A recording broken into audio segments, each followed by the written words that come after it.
So this is our seventh free live class, and in this class, basically, I'm going to talk about practical use of preposition firstly, as well as reading practice. অর্থাৎ যেটা বারবার বলছি, আমি আপনাদের এতদিন ধরে যে ক্লাসগুলো নিয়ে আসছি, কিভাবে ইংলিশ ল্যাঙ্গুয়েজটা শেখা শুরু করব, parts of speech, tense, modal, passive, অনেক কিছুর উপর আমি ক্লাস নিয়েছি বা পড়িয়েছি। এখন আমি যেটাই পড়াই না কেন, আবারও বলছি, আপনি যদি ইংলিশে কোনো কিছু লিখতে যান বা কোনো কিছু বলতে যান, যে কোনো একটা সেন্টেন্স বা বাক্য তৈরি করতে গেলে অ্যাজ ইউজুয়াল আমাদের প্রেপোজিশনের ব্যবহার করতে হয়। তো এই প্রেপোজিশন যদি আমরা সঠিকভাবে ইউজ করতে না পারি বা ব্যবহার করতে না পারি, একটা সেন্টেন্স কখনো সুন্দর দেখায় না। একটা সেন্টেন্স খাপছাড়া খাপছাড়া মনে হয়, ওয়ার্ডগুলো একটার সাথে একটা কানেক্ট হয় না। এজন্য প্রেপোজিশনের ডিটেলস ব্যবহারটা আমরা দেখব, এবং আমি প্র্যাকটিক্যালি এই প্রেপোজিশনটাকে আপনাকে বোঝানোর চেষ্টা করব, দেখানোর চেষ্টা করব। আশা করি আপনি অনেক ভালো একটা কনসেপ্ট এই প্রেপোজিশন এর ক্লাসটা থেকে পাবেন। এবং এটা কমপ্লিট হলে আমি আপনাদেরকে রিডিং প্যাসেজ নিয়ে কথা বলবো। একটা প্যাসেজ রিড আউট করলে একটা সেন্টেন্সের ফরমেশন, অর্থাৎ একটা প্যাসেজ যখন আপনি পড়ছেন, বাক্যগুলো কোন ধরনের ফর্ম মেনটেন করছে, কোন ধরনের টেন্স মেনটেন করছে, কোথায় ফ্রেজ আছে, কোথায় ক্লজ আছে, কোথায় ভয়েস আছে, এগুলো আপনারা ভালোভাবে বুঝতে পারবেন। অর্থাৎ কোথায় প্যাসিভ রিলেটেড সেন্টেন্স আছে, এই ফাংশনগুলো তো বোঝা যায়। এর পাশাপাশি যেটা হয়, প্যাসেজ অ্যানালাইসিস করতে পারলে রিডিং এর স্কিলটা ডেভেলপ হয়। প্যাসেজ অ্যানালাইসিস করতে পারলে প্রোনাউন্সিয়েশনটা ক্লিয়ার হয়। প্যাসেজ অ্যানালাইসিস করতে পারলে নতুন ভোক্যাবুলারি সম্পর্কে কনসেপ্ট পাওয়া যায়। প্যাসেজ অ্যানালাইসিস করতে পারলে স্পিকিংটাকেও ডেভেলপ করা যায়। এখানে একটা গল্প আছে, এই গল্পের থিমটা আপনি আপনার মতো করে স্পিকিং এ বলবেন,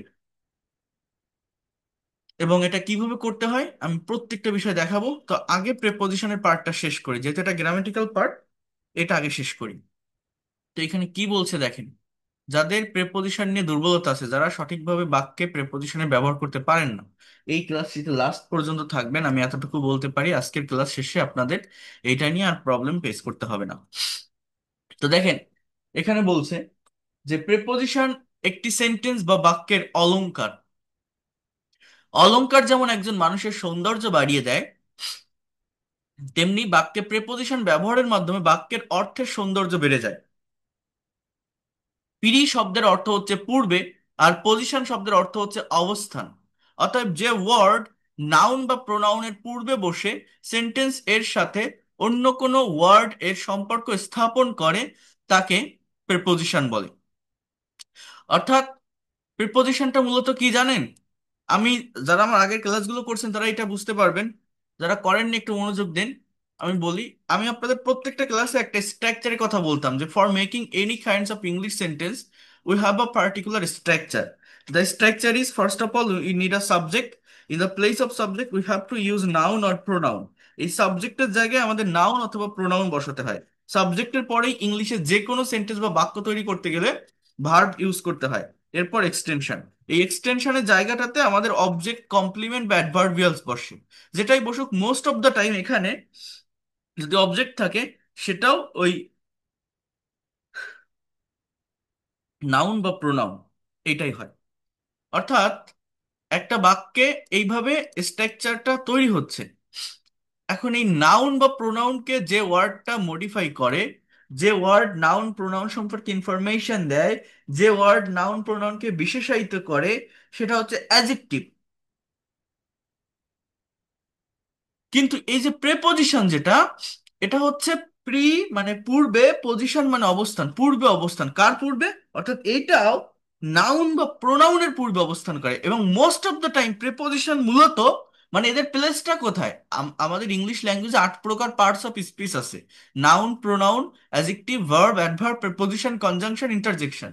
আপনি যখনই একটা ইংলিশ সেন্টেন্স বা বাক্য লিখবেন, প্রত্যেকটা সেন্টেন্স বা বাক্যে ব্যবহৃত যে শব্দগুলো থাকে, যে ওয়ার্ডগুলো থাকে, ওই ওয়ার্ডগুলোর একটা পার্টিকুলার নাম আছে, সেটা ওই 8 প্রকার পার্টস অফ স্পিচ থেকে আসে। তার ভিতরে শুরুতে যে ওয়ার্ডটা থাকে সেটা নাউন হয় অথবা প্রোনাউন হয়, তারপরেই ভার্ব বসে, তারপরেও ওই নাউন আর প্রোনাউনই বসে। এখন ওই শুরুর নাউন প্রোনাউন বা শেষের নাউন প্রোনাউনকে যে ওয়ার্ড বিশেষায়িত করে, মডিফাই করে, তাকে অ্যাডজেক্টিভ বলে। ভার্বকে যে ওয়ার্ড মডিফাই করে তাকে অ্যাডভার্ব বলে। আবার এই যে প্রেপোজিশন, এটা মূলত এই যে লাস্টের দিকে যে নাউন প্রোনাউন থাকে ঠিক তার আগে বসে। অর্থাৎ প্রি মানে পূর্বে, পজিশন মানে অবস্থান, প্রেপোজিশন মানে পূর্বে অবস্থান। এমন কোনো ওয়ার্ড যে ওয়ার্ড একটা সেন্টেন্স বা বাক্যে নাউন বা প্রোনাউনের পূর্বে অবস্থান করে তাকে প্রেপোজিশন বলে। অর্থাৎ 8 প্রকার পার্টস অফ স্পিচের ভিতর একটা সেন্টেন্সের স্ট্রাকচার এরকম। তো পার্টস অফ স্পিচের ভিতর থেকে যে প্রেপোজিশনটা থাকে সেটা মূলত একটা সেন্টেন্সের স্ট্রাকচারের কোথায় বসে, এ দেখেন আবারও বলছি, ভার্বের পরে আর নাউন প্রোনাউনের আগে মোস্ট অফ দ্য টাইম এরকম একটা পজিশন এটা বসে। বিষয়টা কেমন দেখেন, হি গোস টু স্কুল। হি এটা সাবজেক্ট, একটা প্রোনাউন, গোস এটা ভার্ব, স্কুল এটা একটা নাউন, এর আগে টুটা বসছে, তো এটা একটা preposition. We live on rice, অনটা preposition. I come from UK, ফ্রমটা প্রেপোজিশন। এখন দেখেন প্রিপোজিশন মানে কি আরেকটু বোঝেন, এটা বুঝতে হবে আগে, বেসিক থিংসটা বুঝতে হবে এবং প্র্যাকটিক্যালি অ্যাডপ্ট করতে হবে। বলছে প্রিপোজিশন হচ্ছে অলংকার।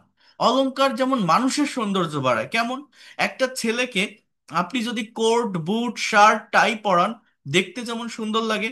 একটা মেয়েকে আপনি যদি হাতে চুড়ি কানের দুল, ওই যে সিনেমার নায়িকাদের সাজায় না, বা নতুন বউকে সাজায় না, সাজালে যেমন দেখতে সুন্দর লাগে, একটা সেন্টেন্স বা বাক্যে যদি প্রেপোজিশনের ব্যবহার করেন তাহলে ওই সেন্টেন্স বা বাক্যের সৌন্দর্য বেড়ে যায়। প্রেপোজিশন একটা সেন্টেন্স বা বাক্যের অলংকার হিসাবে কাজ করে, অর্নামেন্ট হিসাবে কাজ করে। অর্থাৎ একটা সেন্টেন্স বা বাক্যকে গর্জিয়াস করে তোলে, ডেকোরেট করে। প্রেপোজিশন না বসালে যে বাক্যের অর্থ থাকবে না, বিষয়টা এরকম না। বাক্যের অর্থ থাকে, বাট বাক্যটা খাপছাড়া খাপছাড়া হয়, একটার সাথে আরেকটা ওয়ার্ড কানেক্টেড হয় না। আর প্রেপোজিশন ব্যবহার করলে বাক্যটা অনেক সুন্দরভাবে প্রকাশ পায়। অর্থাৎ যেটা বললাম, একটা মেয়েকে যদি আপনি সুন্দর করে সাজান তাহলে দেখতে সুন্দর লাগে। তো সেটাই হচ্ছে বিষয়। এখন প্রেপোজিশনের ব্যবহারটা আমরা যে কোনো সেন্টেন্স লিখতে যাই বা বলতে যাই আমাদের করতে হয়, most of the time commonly করতে হয়। এখন এই প্রেপোজিশন রিলেটেড যে ওয়ার্ডগুলো থাকে এদের অ্যাকচুয়ালি নির্দিষ্ট কোনো অর্থ থাকে না, বাট মেইনলি যে অর্থটা দিয়ে থাকে আমি সেটা নিয়ে আগে এখানে প্রেপোজিশন ডিকশনারি লিখেছি, এইটা আপনাদের সামনে একটু দেখাবো আগে। তারপর প্রত্যেকটা প্রেপোজিশন অর্থাৎ টোটাল 30টা প্রেপোজিশনের ডিটেইলস ইউজ বা ব্যবহার আমার এখানে দেওয়া আছে। এই দেখেন, ইউজ অফ প্রিপোজিশন, এবং বাংলা দেওয়া আছে, ইংলিশ দেওয়া আছে। এটার জন্য টিচারের হেল্প নেওয়া লাগে না, নিজেরা প্র্যাকটিস করলেই হয়। বাট যেটা জানানো প্রয়োজন আপনাদের, যে জায়গাটা নিয়ে আমি আপনাদেরকে কনসেপ্ট বা ধারণা দিব, সেইটা আগে দেখাই। আগে এই জায়গাটা ডেভেলপ করতে পারলে ওটা ইজি হয়ে যাবে। যেমন এই যে প্রেপোজিশন ডিকশনারি, মানে প্রেপোজিশন রিলেটেড যে ওয়ার্ড গুলো থাকে তাদের অর্থটা কেমন।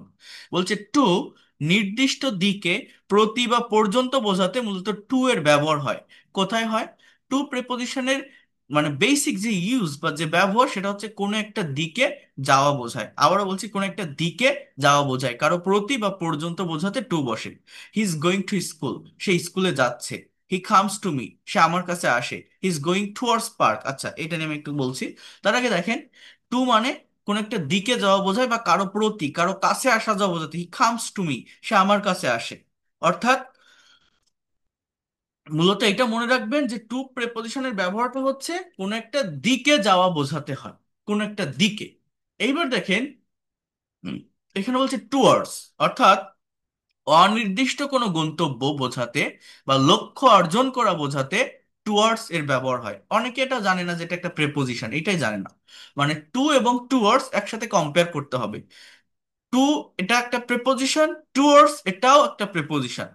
কিন্তু টু হচ্ছে সার্টেইন ডেস্টিনেশনকে ইন্ডিকেট করে, অর্থাৎ নির্দিষ্ট একটা গন্তব্য। আর টুয়ার্ডস হচ্ছে আনসার্টেইন ডেস্টিনেশন বা অনির্দিষ্ট একটা গন্তব্যকে ইন্ডিকেট করে। যেমন আমি যেটা বললাম, হি ইজ গোয়িং টুয়ার্ডস পার্ক, এর মানে সে পার্কে যাচ্ছে এরকম না, সে পার্কের দিকে যাচ্ছে। আমি যদি বলি he is going to park, সে পার্কে যাচ্ছে। He is going towards park, সে পার্কের দিকে যাচ্ছে। অর্থাৎ ঠিক পার্ক পর্যন্ত যাবে কিনা জানে না। আপনি সারাদিন বাড়িতে শুয়ে আছেন, আপনার কোনো কাজ নেই। এখন সারাদিন বাড়ি থাকতে একটা বোর লাগতেছে, বোরিং ফিল হচ্ছে। আপনি আপনার আম্মুকে বলছেন যে আম্মু, আমি একটু বাজারের দিকে যাচ্ছি। আপনার বাড়ির পাশে একটা বাজার আছে, একটা খেলার মাঠ আছে, একটা পার্ক আছে। আপনার মনে হচ্ছে ওইদিকে গেলে আমার মনটা একটু ভালো হতো। তো আপনার ভালো লাগছে না তাই বের হয়েছেন, আপনি বলছেন আমি একটু স্কুলের দিকে যাচ্ছি, আমি একটু পার্কের দিকে যাচ্ছি। অর্থাৎ আমার বাড়ি সারাদিন বসে আছি আর ভালো লাগছে না তাই আমি বের হচ্ছি। আমার এটা যাওয়ার কোনো নির্দিষ্ট গন্তব্য না, আমি পার্ক পর্যন্ত যেতেও পারি, ভালো না লাগলে ফিরেও আসতে পারি। অর্থাৎ এই জন্য আমি বলছি যে আমি পার্কের দিকে যাচ্ছি, বাজারের দিকে যাচ্ছি। বাজার পর্যন্ত যাবো কিনা জানি না। অর্থাৎ এই আনসার্টেইন ডেস্টিনেশন বোঝালে টু এর পরিবর্তে টুয়ার্ডস এর ব্যবহার হয়। অ্যাট এটারও অনেকগুলো ব্যবহার আছে, বাট মেইনলি দুইটা জায়গায় ব্যবহৃত হয়। একটা হচ্ছে স্থান বা সময় বোঝাতে, আর একটা হচ্ছে নির্দিষ্ট সময়ের পূর্বে। অর্থাৎ যে কোনো জায়গাকে ইন্ডিকেট করতে মূলত দুটো প্রেপোজিশনের ব্যবহার হয়, অ্যাট এবং ইন। বড় স্থানের আগে ইন বসে, ছোট স্থানের আগে অ্যাট বসে, আর সার্টেন টাইমের আগে অ্যাট বসে। মূলত অ্যাটের ব্যবহার এটা। ঘড়ির কাঁটা, অর্থাৎ একটা, দুইটা, তিনটা, চারটা, 10টা, এরকম ঘড়ির কাঁটা, এর আগে অ্যাট বসে। I will take your class at 10 p.m. আমি 10টায় আপনাদের ক্লাস নিব। তাহলে এই যে একটা নোটিশ আমি দেই, আমার পেইড কোর্সে স্টুডেন্টসদের দেই বা আপনাদের দেই, আমি যে টাইমটাকে মেনশন করছি তার আগে অ্যাটটা বসাবো। তাহলে আমি যদি বলি সে সকাল 10টায় বিশ্ববিদ্যালয়ে যায়, সে সকাল 10টায় বিশ্ববিদ্যালয়ে যায়। He goes to university at 10 a.m. He goes to university at 10 a.m. So এইভাবে আপনারা এটা করার চেষ্টা করবেন। ইন, এটা একটা পাওয়ারফুল প্রেপোজিশন। ইনের ব্যবহার মূলত দুইটা, সরি, তিনটা। প্রথমত ইনের ব্যবহারটা কি দেখেন, একটা তো আমরা জানি যে ইন মানে ভিতরে বা মধ্যে, এটা আমরা জানি। কিন্তু ইনের যে ব্যবহারটা মেইনলি হয়ে থাকে সেটা হচ্ছে কোনো মাস বা বছরের আগে ইন বসে। আবারও বলছি, মাস অথবা বছর, মান্থ অর ইয়ার্স, তার আগে কি বসে? In, as a preposition. কোনো বড় স্থান, কোনো ভাষা বা বিষয়, এর আগে ইন বসে। এই বিষয়গুলো মূলত কি আমি আপনাদেরকে বুঝিয়ে দিচ্ছি। প্রত্যেকে মনোযোগ দিয়ে বোঝার চেষ্টা করবেন, দেখার চেষ্টা করবেন, নেওয়ার চেষ্টা করবেন। Wait, দেখেন, এখানে যেটা বলতে হচ্ছে সেটা হচ্ছে হি ওয়াজ বর্ন ইন জানুয়ারি। সে জানুয়ারি মাসে জন্মগ্রহণ করেছিল। দেখেন, এই জানুয়ারি একটা মাসের নাম, এর আগে ইন বসছে। এখন আমি যদি বলি সে 1995 সালে জন্মগ্রহণ করেছিল, he was born in 1995। He was born in 1995, সে 1995 সালে জন্মগ্রহণ করেছিল। তাহলে আমার এখানে কিসের ব্যবহার হচ্ছে? কিসের ব্যবহার হচ্ছে? ইনের ব্যবহার হচ্ছে কার আগে? মাস অথবা সাল। আবার দেখেন, কোনো ভাষা বা বিষয় যদি বোঝায়, যেমন দেখেন এখানে লাস্ট একটা বাক্য আছে, I রোট a poem in Bengali. আমি বাংলায় একটা কবিতা লিখেছিলাম। আমি বাংলায় একটা কবিতা লিখেছিলাম, এই যে একটা সাবজেক্ট, একটা বিষয়, এইটা বোঝাতেও ইন বসে। হি স্পিক্স ইন ইংলিশ, সে ইংরেজিতে কথা বলে। এই যে ইংরেজিতে, এই যে প্রেপোজিশন, এগুলো মূলত কি?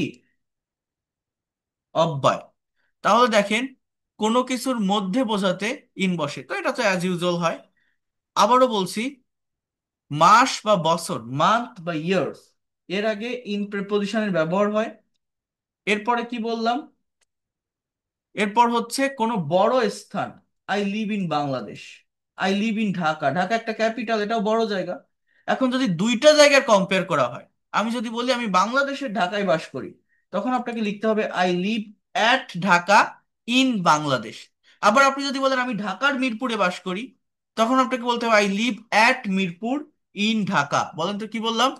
আমার ছোট স্থানের আগে অ্যাট, বড় স্থানের আগে ইন।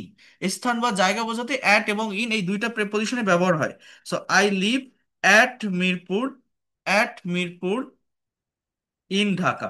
আবার যদি বলি আমি বাংলাদেশের ঢাকায় বাস করি, I live at Dhaka in Bangladesh. সেই রকম হবে। অর্থাৎ যদি দুইটা জায়গাকে মেনশন করা থাকে, তুলনামূলক বড় জায়গার আগে আমার কি বসবে? বড় জায়গার আগে ইন বসবে, ছোট জায়গার আগে অ্যাট বসবে। আমরা অনেকে আমাদের এডুকেশনাল কোয়ালিফিকেশন, অর্থাৎ শিক্ষাগত যোগ্যতা, এটা ইংলিশে ডেসক্রাইব করতে পারি না, বলতে পারি না। কেউ যদি আপনাকে বলে যে হোয়াটস ইউর এডুকেশনাল কোয়ালিফিকেশন, আপনার শিক্ষাগত যোগ্যতাটা কি, আপনি কিসে পড়াশোনা করছেন, কোন জায়গা থেকে পড়াশোনা করছেন, from which university have you completed your graduation আর post graduation, in which subject did you complete your graduation, আপনি বলতে পারবেন? আমরা অনেকেই পারি না। আমি যদি বলি, আপনি কোথায় পড়াশোনা করছেন, হোয়ার আর ইউ স্টাডিং নাও, আপনি কি বলবেন? এটা বিভিন্ন ভাইভাতে জিজ্ঞাসা করে, বিভিন্ন জায়গায়। তো হোয়ার আর ইউ স্টাডিং, এখন আপনি মনে করেন স্টিল স্টুডেন্ট, আপনি বলছেন যে আমি ঢাকা ইউনিভার্সিটিতে ইংলিশ ডিপার্টমেন্টে পড়ি, এটা ইংলিশে কিভাবে বলবেন? আমরা অনেকে এটা পারি না, প্রেপোজিশনের মিস্টেক হয়। অনেকে বলে I am studying department of English university of Dhaka, ওয়ার্ডের সাথে ওয়ার্ডের মিল থাকে না। একজন পড়াশোনা কমপ্লিট করেছেন, অনেকে বলবে I have completed graduation university of Dhaka department of English, এরকম বলে। অর্থাৎ এখানে কিন্তু সেন্টেন্সের যে ওয়ার্ডের সাথে ওয়ার্ডের কানেকশন, এটা হয় না প্রিপোজিশন ব্যবহার করতে না পারার কারণে। তো এগুলো কারেক্ট করতে হবে। কেউ যদি রাইট নাও কোনো একটা ইউনিভার্সিটি, কোনো একটা কলেজ বা এনি কাইন্ডস অফ ইনস্টিটিউশন পড়াশোনা করে, তাহলে করছে সেখানে, তাহলে এটা আপনি প্রেজেন্ট কন্টিনিউয়াস টেন্সে বলতে পারেন। যেমন I am studying BA honours, অর্থাৎ যে সাবজেক্টে পড়ছেন প্রত্যেকটা সাবজেক্ট কিন্তু একটা প্রোগ্রামের নামে আন্ডারে থাকে। মানে এই প্রোগ্রামটা মানে ব্যাচেলর অফ আর্টস, BA, তাই না? ব্যাচেলর অফ আর্টস আমি যদি বলতাম যে BBA, bachelor of business administration, অর্থাৎ আহ, এই প্রোগ্রামের নামটা মেনশন করার চেষ্টা করবেন। এটা করলে কি হয়, আপনি যখন বাইরের কারোর সাথে কমিউনিকেশন বা কনভারসেশন করবেন, সব দেশের এডুকেশনাল সিস্টেমটা সেম না। অর্থাৎ আপনি যদি জাস্ট এটা বলেন যে I am studying in English at university of Dhaka, সে বুঝবে না যে আপনি ঢাকা ইউনিভার্সিটিতে ইংলিশে পড়েন, তা আপনি অনার্স পড়েন না মাস্টার্স পড়েন না কি পড়েন। যেমন আপনি ঢাকা কলেজ, ঢাকা কলেজে অনার্সও আছে, মাস্টার্সও আছে, আবার ইন্টারমিডিয়েটও আছে। তাহলে আপনি যদি বলেন I am studying in Dhaka, Dhaka studying in English at Dhaka college, তাহলে কি সে বুঝতে পারবে আপনি ইন্টারমিডিয়েট পড়েন না অনার্স পড়েন না মাস্টার্স পড়েন সেখানে? পারবেন। এই জন্য যদি প্রোগ্রামের নাম মেনশন করে দেন যে MA, BA, BSS, BSC, MBA, হ্যাঁ, BBA, এগুলো মেনশন করে দিলে কি হয়, তাহলে আপনার অপোজিট যে পার্সনটা সে বুঝতে পারে আপনি পড়ালেখার ঠিক কোন স্তরে আছেন। তো যাই হোক, প্রোগ্রামের নামটা মেনশন করবেন। আর যে সাবজেক্ট থেকে আপনি পড়াশোনা করছেন, in English, in economics, in political science, অর্থাৎ সেই সাবজেক্টের আগে ইন প্রেপোজিশন বসাবেন। আর স্টিল নাও একটা জায়গা, একটা প্রতিষ্ঠান, একটা ইনস্টিটিউশনে আপনি পড়ছেন, তার আগে অ্যাট প্রেপোজিশনের ব্যবহার করবেন। বললাম না যে তুলনামূলক ছোট জায়গার আগে অ্যাট বসে? Any kinds of bank, office, court, college, institution, companies, তাদের আগে অ্যাট প্রেপোজিশন ইউজ করতে হবে। তাহলে I am studying BA honours in English at university of Dhaka, এটা হচ্ছে কারেক্ট গ্রামার। আবার যদি কেউ পড়াশোনা একদম কমপ্লিট করে ফেলেন, তখন প্রেজেন্ট পারফেক্ট টেন্স দিয়ে বলবেন যে I have completed my graduation, or I have completed my post graduation. এইভাবে কথাগুলো আপনাকে বলতে হবে, হ্যাঁ। I have completed my graduation, or I have completed my post graduation in English from University of Dhaka। যেহেতু ওই প্রতিষ্ঠানটা থেকে আপনি কমপ্লিট করে আসছেন, পড়াশোনা শেষ হয়ে গেছে, থেকে, হতে বা বিচ্যুত বোঝায় আপনি ফ্রম ব্যবহার করবেন। আর স্টিল নাও কেউ কোনো একটা জায়গায় পড়তেছে, কোনো একটা জায়গায় রানিং স্টুডেন্ট, তার সেই ইনস্টিটিউশন বা প্রতিষ্ঠানের আগে অ্যাড ব্যবহার করতে হবে। তাহলে সাবজেক্টের আগে ইন আর প্রতিষ্ঠানের আগে অ্যাট। বাট সেই প্রতিষ্ঠানটা থেকে পড়াশোনা কমপ্লিট হয়ে গেলে, চলে গেলে, আমার সেখানে কি ব্যবহার করতে হবে? ফ্রম। সেখানে আমার ফ্রম ব্যবহার করতে হবে। জাস্ট বিষয়গুলো একটু জেনে রাখেন, কারণ আমরা এটা বারবার করে থাকি। কোনটা? এই গ্রামেটিক্যাল মিস্টেকটা। সো এই জায়গাটা থেকে আমাদেরকে ওভারকাম করতে হবে। এই গ্রামেটিক্যাল মিস্টেকটা করা যাবে না। দেখেন, এরপরে দেখেন, আহ ওকে, এরপর দেখেন অ্যাবাউট মানে সম্পর্কে, বিটুইন দুইজন ব্যক্তির মধ্যে বোঝাতে বিটুইন বসে, অ্যামাং দুইয়ের অধিক ব্যক্তির মধ্যে বোঝাতে অ্যামাং বসে। অর্থাৎ মনে করেন আমি যদি বলি আপেলটা রহিম এবং করিমের মধ্যে ভাগ করে দাও, আমার ইংলিশটা কি হবে? Divide the apple between Rahim and Karim. কি হবে? Divide the apple between Rahim and Karim. কিন্তু আমি যদি বলি যে আপেলটা রহিম, করিম এবং জসিমের মধ্যে ভাগ করে দাও, তখন আমাকে বলতে হবে যে divide the apple among Rahim, Karim and Jasim. অর্থাৎ দুইজন ব্যক্তির মধ্যে কোনো সম্পর্ক বোঝালে, বিটুইন দুইয়ের অধিক ব্যক্তি বা বস্তুর মধ্যে কোনো সম্পর্ক বোঝালে আমার কিসের ব্যবহার হবে? অ্যামাং। অ্যামাং। এই দেখেন, আমি এই জিনিসটা ভুলে গেছি। আহ, এখানে আমি যে বাক্যগুলো লিখছি, আমি আপনাদের সিক্স বা ফিফথ ফ্রি ক্লাসে প্যাসিভ ভয়েসের উপর ক্লাস নিয়েছিলাম। এই যে আমি লিখছি হি ওয়াজ বর্ন ইন জানুয়ারি, এই যে ওয়াজ বর্ন কেন লিখলাম কেউ বলতে পারেন? এটা দেখে কি প্যাসিভ মনে হচ্ছে? হি ওয়াজ বর্ন ইন 1995 কেন লিখলাম আমি এটা? এই যে এটা কেউ কোশ্চেন করেন যে ওয়াজ বর্ন কেন হবে? এর বাংলা অর্থ সে জন্মগ্রহণ করেছিল। কোনো কবি, লেখক বা যে কোনো রিনাউন্ড পার্সন এর যখন জন্মসাল আপনি লিখবেন বা কাউকে বলবেন, প্যাসিভ মেনটেন করে বলতে হয়। অর্থাৎ ওয়াজ প্লাস V3, বিয়ার থেকে বর্ন, হ্যাঁ, ওয়াজ বর্ন। তো এইটা কেন করতে হয়, এটা করার পিছনে মেইন কারণটা কি, মেইন রিজনটা কি, এটা জানতে হবে, এটা বুঝতে হবে। এটা এখানে অনেকগুলো ফাংশন আছে, অনেকগুলো বিষয় এই জায়গাটাতে থাকে। সেই বিষয়গুলো মূলত কি? দেখেন, একটা ব্যক্তি নিজে নিজে জন্মগ্রহণ করতে পারে না। একটা ব্যক্তি যখন জন্মগ্রহণ করে, তার মায়ের পেট থেকে সে বের হয়, তার মা তাকে জন্ম দেয়। অর্থাৎ সেই ব্যক্তিটা জন্মগ্রহণ করার সময় কিন্তু ইনঅ্যাক্টিভ থাকে। জন্ম দেয় কে? তার মা। এই জন্য যখন সে জন্মগ্রহণ করে, তখন সেটা কি হচ্ছে, ইনঅ্যাক্টিভ থাকছে। বোঝার চেষ্টা করেন। এই জন্য যে কোনো কবি লেখক যে কোনো মানুষের জন্মসাল যখন প্রকাশ করা হয়, প্যাসিভ মেনটেন করে করা হয়। অর্থাৎ খোলা চোখে দেখলে এই বাক্যগুলো আপনাকে আপনার মনে হবে অ্যাক্টিভ, এগুলো কিন্তু প্যাসিভ না, অ্যাক্টিভ মনে হবে দেখলে। কারণ এখানে তো বাই মি বাই হিম নেই, সাবজেক্ট আবার হি, যে সে জন্মগ্রহণ করেছিল। কিন্তু মানুষ কি নিজে নিজে জন্মগ্রহণ করতে পারে? পারে না। মানুষকে জন্ম দেওয়া হয়। একটা মানুষকে জন্ম দেওয়া হয়, তার মা তাকে জন্ম দেয়, অর্থাৎ সে ইনঅ্যাক্টিভ থাকে। এই জন্য প্যাসিভ হয়, স্ট্রাকচারটা প্যাসিভ হয়, আমরা অনেকে বুঝি না। তাহলে আমি যদি বলি রবীন্দ্রনাথ ঠাকুর 1861 সালে জন্মগ্রহণ করেছিল, রবীন্দ্রনাথ ঠাকুর ওয়াজ বর্ন ইন 1861। কিন্তু আমি যদি বলি সে 1941 সালে মারা গিয়েছিল, দেখেন এখানে বাক্যটা কি, হি ডাইড ইন 1941। অর্থাৎ এখানে কিন্তু ডাই মানে মারা যাওয়া, পাস্ট ফর্ম ডাইড। এখানে কি ওয়াজ ওয়ার ব্যবহার করছি না, কারণ কি, এটা পাস্ট ইনডিফিনিট টেন্সের অ্যাক্টিভ ভয়েস। আর এই তিনটা পাস্ট ইনডিফিনিট টেন্সের প্যাসিভ ভয়েস। অ্যাক্টিভ কেন? একটা মানুষ নিজে নিজে মরতে পারে, নিজে নিজে মারা যেতে পারে, নিজে মারা যেতে পারে, কিন্তু নিজে জন্ম নিতে পারে না, তাকে জন্ম দেওয়া হয়, তার মা তাকে জন্ম দেয়। এই জন্য যে কোনো লোকের, যে কোনো কবি সাহিত্যিক লেখক জন্মসাল প্রকাশ করলে প্যাসিভ মেনটেন করতে হয়, অর্থাৎ ওয়াজ ওয়ার প্লাস বর্ন, অর্থাৎ বিআর থেকে বর্ন ভি3। বাট মৃত্যু, এটা ডাই মানে মারা যাওয়ার, পাস্ট ফর্ম ডাইড, এখানে কোনো ওয়াজ ওয়ার লাগে না, এটা অ্যাক্টিভে থাকে, পাস্ট ইনডিফিনিট টেন্সের অ্যাক্টিভ। কেউ কি আমার এই জায়গাটা বুঝতে পারলেন আমি কি বললাম? হ্যাঁ, এটা কিন্তু আমরা অনেকেই ভুল করি, বিশেষ করে রাইটিং এর ক্ষেত্রে। বোঝা গেল? বুঝতে পারছি। স্যার আমার একটু বুঝতে বলতেন। আচ্ছা, তাহলে দেখেন এরপর আমি একটু বলি, যে কোনো ব্যক্তির জন্মসাল আমরা প্যাসিভ মেনটেন করে বলবো, বাট মৃত্যু যেটা সেটা আমরা অ্যাক্টিভে বলতে পারি। কারণ একজন মানুষ নিজে মারা যেতে পারে, বাট নিজে জন্ম নিতে পারে না, জন্ম দেওয়া হয় তাকে। এগুলো খোলা চোখে দেখলে কি মনে হয়, অ্যাক্টিভ, বাট এটা মূলত প্যাসিভ ভয়েসের সেন্টেন্স। এরপর দেখেন এগুলো বাকি যেগুলো আছে এগুলো এক কথায় উত্তর হয়ে যায়, এটা নিয়ে এর কিছু নেই। এগেনস্ট মানে বিরুদ্ধে, অ্যাক্রস মানে অতিক্রম, আফটার মানে পরে, বিফোর মানে আগে। আপনার যেটা দরকার মেইনলি, আপনার যেটা মেইনলি শিখতে হবে, আমি সেটা নিয়েই আলোচনা করব বেশি করে। এরপর দেখেন এই তিনটা প্রিপোজিশনের ব্যবহার খুবই গুরুত্বপূর্ণ। আমি একটু বলি আপনাদের, এখানে যেটা আপনারা দেখছেন at, sorry, on, above and over, এই তিনটা প্রেপোজিশনের একটা কমন মিনিং হচ্ছে উপরে।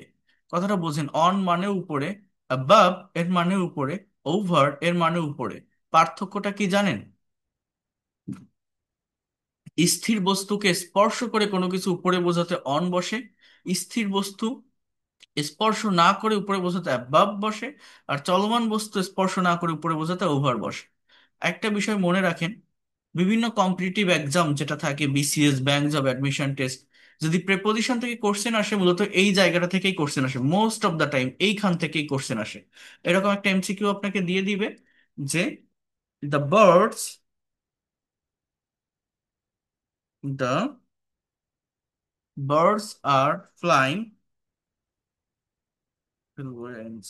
Dash the tree.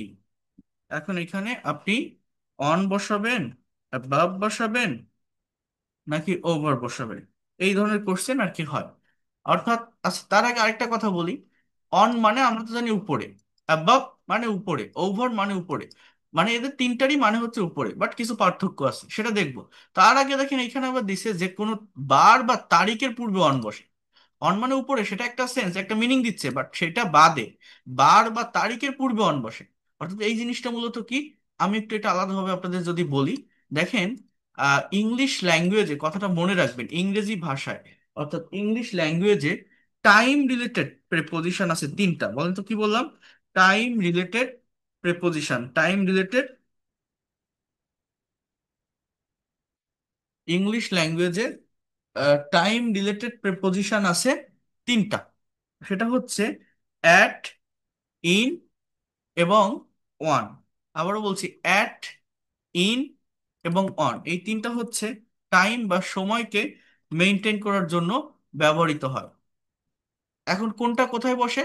ওই যে বললাম যে সার্টেইন টাইমের আগে অ্যাট, যেমন I will take your class, I will take your class at 10 p.m, at 10 p.m, আমি রাত 10টা আপনাদের ক্লাস দেবো, সার্টেইন টাইমের আগে অ্যাট বসে। এদের অন্যান্য জায়গায় ব্যবহার আছে, বাট মেইনলি সময়কে মেনটেন করতে এই তিনটা প্রেপোজিশন বসে। মাস বা বছরের আগে ইন বসে, যেটা বললাম। মনে করেন আমি যদি বলি 1952 সালে ভাষা আন্দোলন সংগঠিত হয়েছিল, বলতে পারেন ইংলিশ কি? অনেকে পারবে না, কেন জানেন? এটা প্যাসিভ রিলেটেড। দেখেন language movement language movement was organized language movement was organized in 1952 language movement was organized দেখেন এই যে সালের আগে আমি ইন দিয়েছি ইন 1952 আমি যদি বলি ফেব্রুয়ারি মাসে আন্তর্জাতিক মাতৃভাষা দিবস পালন করা হয় ইংরেজি কি বলতে পারেন দেখেন international international mother language day just wait a minute International Mother Language Day is observed in February. In February.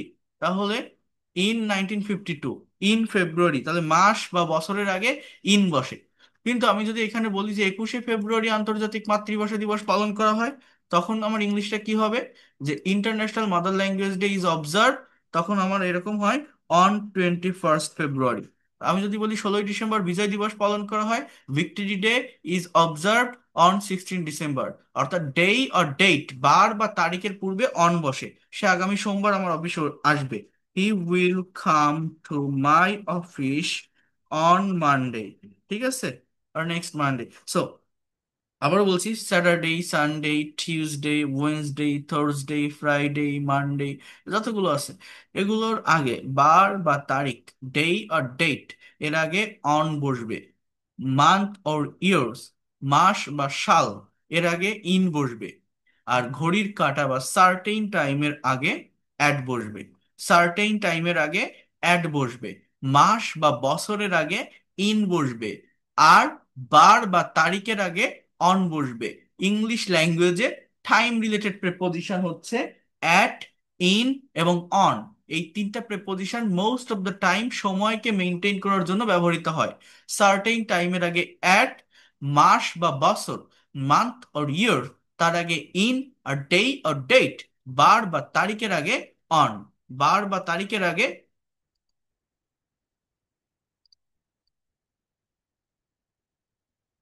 Okay just wait a minute I am going to show again একটা মিনিট একটু টাইম দিন just wait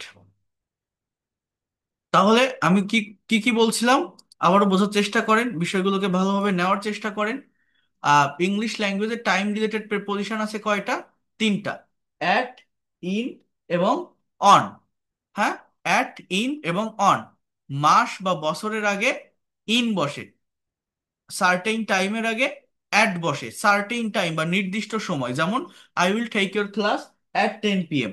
I will take your class at 10 p.m.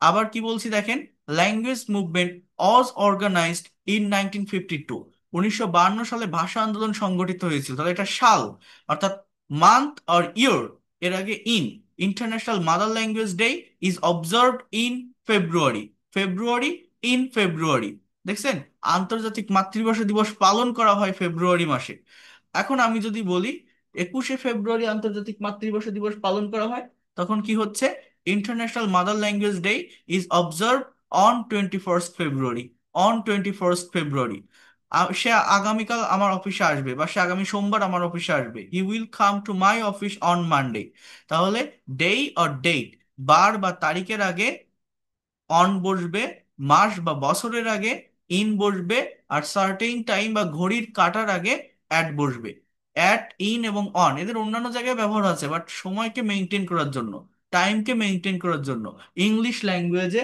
Time related preposition হচ্ছে মূলত এই তিনটা তাহলে এরপর আমরা যদি আরেকটু সামনের দিকে আসি যেটা বলছিলাম যে অন মানে উপরে অ্যাবাভ এর মানে উপরে ওভার এর মানে উপরে পার্থক্যটা কি স্থির বস্তু স্পর্শ করে উপরে বোঝাতে অন বসে অর্থাৎ মনে করেন আমি এখন আপনাদের ক্লাস নিচ্ছি আমার টেবিলের উপর একটা মোবাইল আছে একটা পানির বোতল আছে একটা ল্যাপটপ আছে তাহলে এগুলো কোথায় আছে বলছি বোঝার চেষ্টা করেন আমার টেবিলের উপর I can say that the laptop is on my table the mobile is on my table the bottle of water is on my table অর্থাৎ এগুলো সব টেবিলকে স্পর্শ করে আছে যদি স্পর্শ করে থাকে তাহলে অন প্রিপোজিশনের ব্যবহার করব আর অবজেক্টকে স্পর্শ না করে যদি উপরে স্থির অবস্থায় থাকে তাহলে আমি অ্যাবাভ এর ব্যবহার করব অবজেক্টকে স্পর্শ না করে যদি উপরে স্থির অবস্থায় থাকে, কেমন সেটা?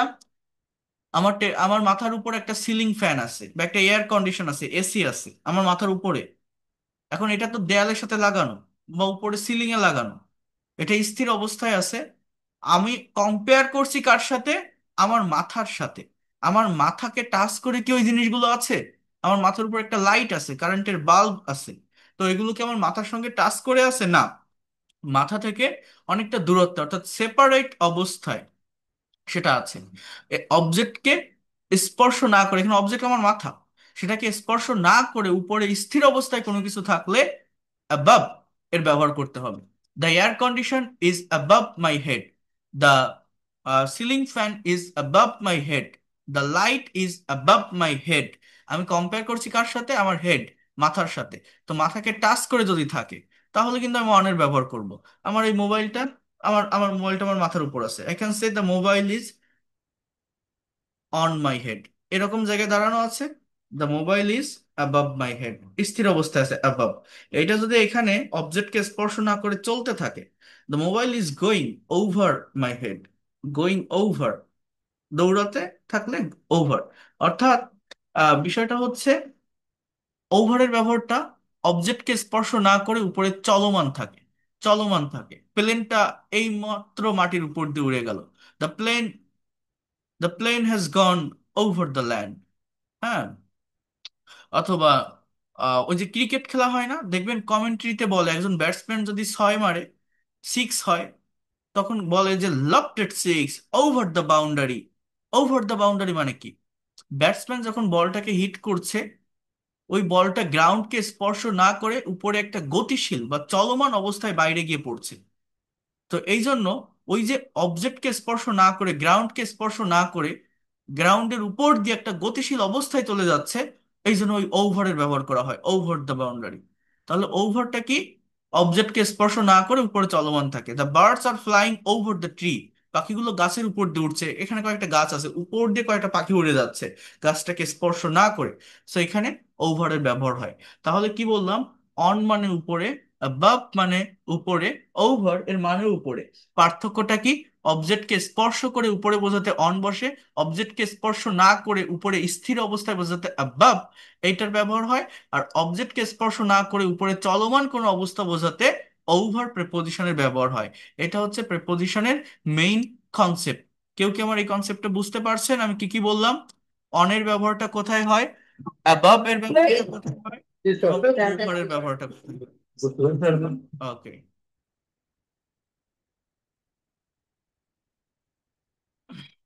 ল্যাঙ্গুয়েজ শিখতে গেলে প্র্যাকটিক্যালি শিখতে হবে। দেখেন, এটা প্রেপোজিশন না? আমি তো আপনাদের পড়াচ্ছি, আপনারাও পড়ছেন, আপনারা দেখছেন।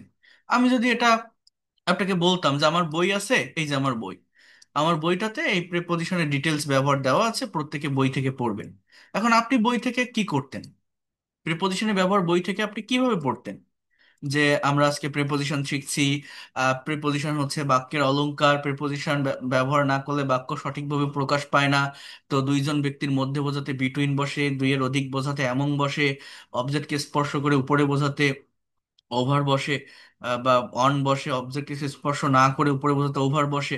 আপনি গতানুগতিক ধারায় পড়ে যান, আপনি কি বিন্দু মাত্র কোনো কিছু অ্যাবজর্ব করতে পারবেন, নিতে পারবেন?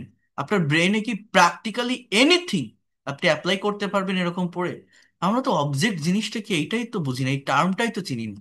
আমরা শুধু পড়ে যাচ্ছি, আমরা কি প্র্যাকটিক্যালি অ্যাপ্লাই করতে পারছি বা পারি বা করি? ভেবে দেখেন, করি না। কিন্তু এই যে আমি আপনাদের লাইভ ক্লাস নিচ্ছি, এই যে লাইভ ক্লাসে আমি গল্পের মাধ্যমে প্রেপোজিশন গুলো দেখাচ্ছি, প্র্যাকটিক্যাল এক্সাম্পল দিয়ে বোঝাচ্ছি, প্র্যাকটিক্যালি অ্যাডাপ্ট করার চেষ্টা করছি রিয়েল লাইফের সাথে। এইটা যদি আপনি করতে না পারেন, অর্থাৎ এইটা আপনি পড়েন, পড়ে কতটুকু বুঝবেন? যেটা আমার লেকচার শুনে বুঝতেছেন? আমি লেকচার দিচ্ছি, আমি আপনাদের সামনে এটাকে ডেসক্রাইব করছি, আমি অ্যাকচুয়ালি জিনিসটা দেখিয়ে দিচ্ছি যে এটা এইভাবে হয়, এইটার জন্য এরকম। কিন্তু এটা যে গতানুগতিক ধারায় পড়ে যাবে, সে কি একটুও কি সে ওই ভাবার টাইমটা পাবে বা ভাবার চিন্তা করবে যে জিনিসটা আসলে কি? সে কিন্তু তার মতো ওই পড়েই যায়, মুখস্থ করে। এই জন্য আমরা বই পড়ে গ্রামার আমরা ডেভেলপ করতে পারি না, শিখতে পারি না।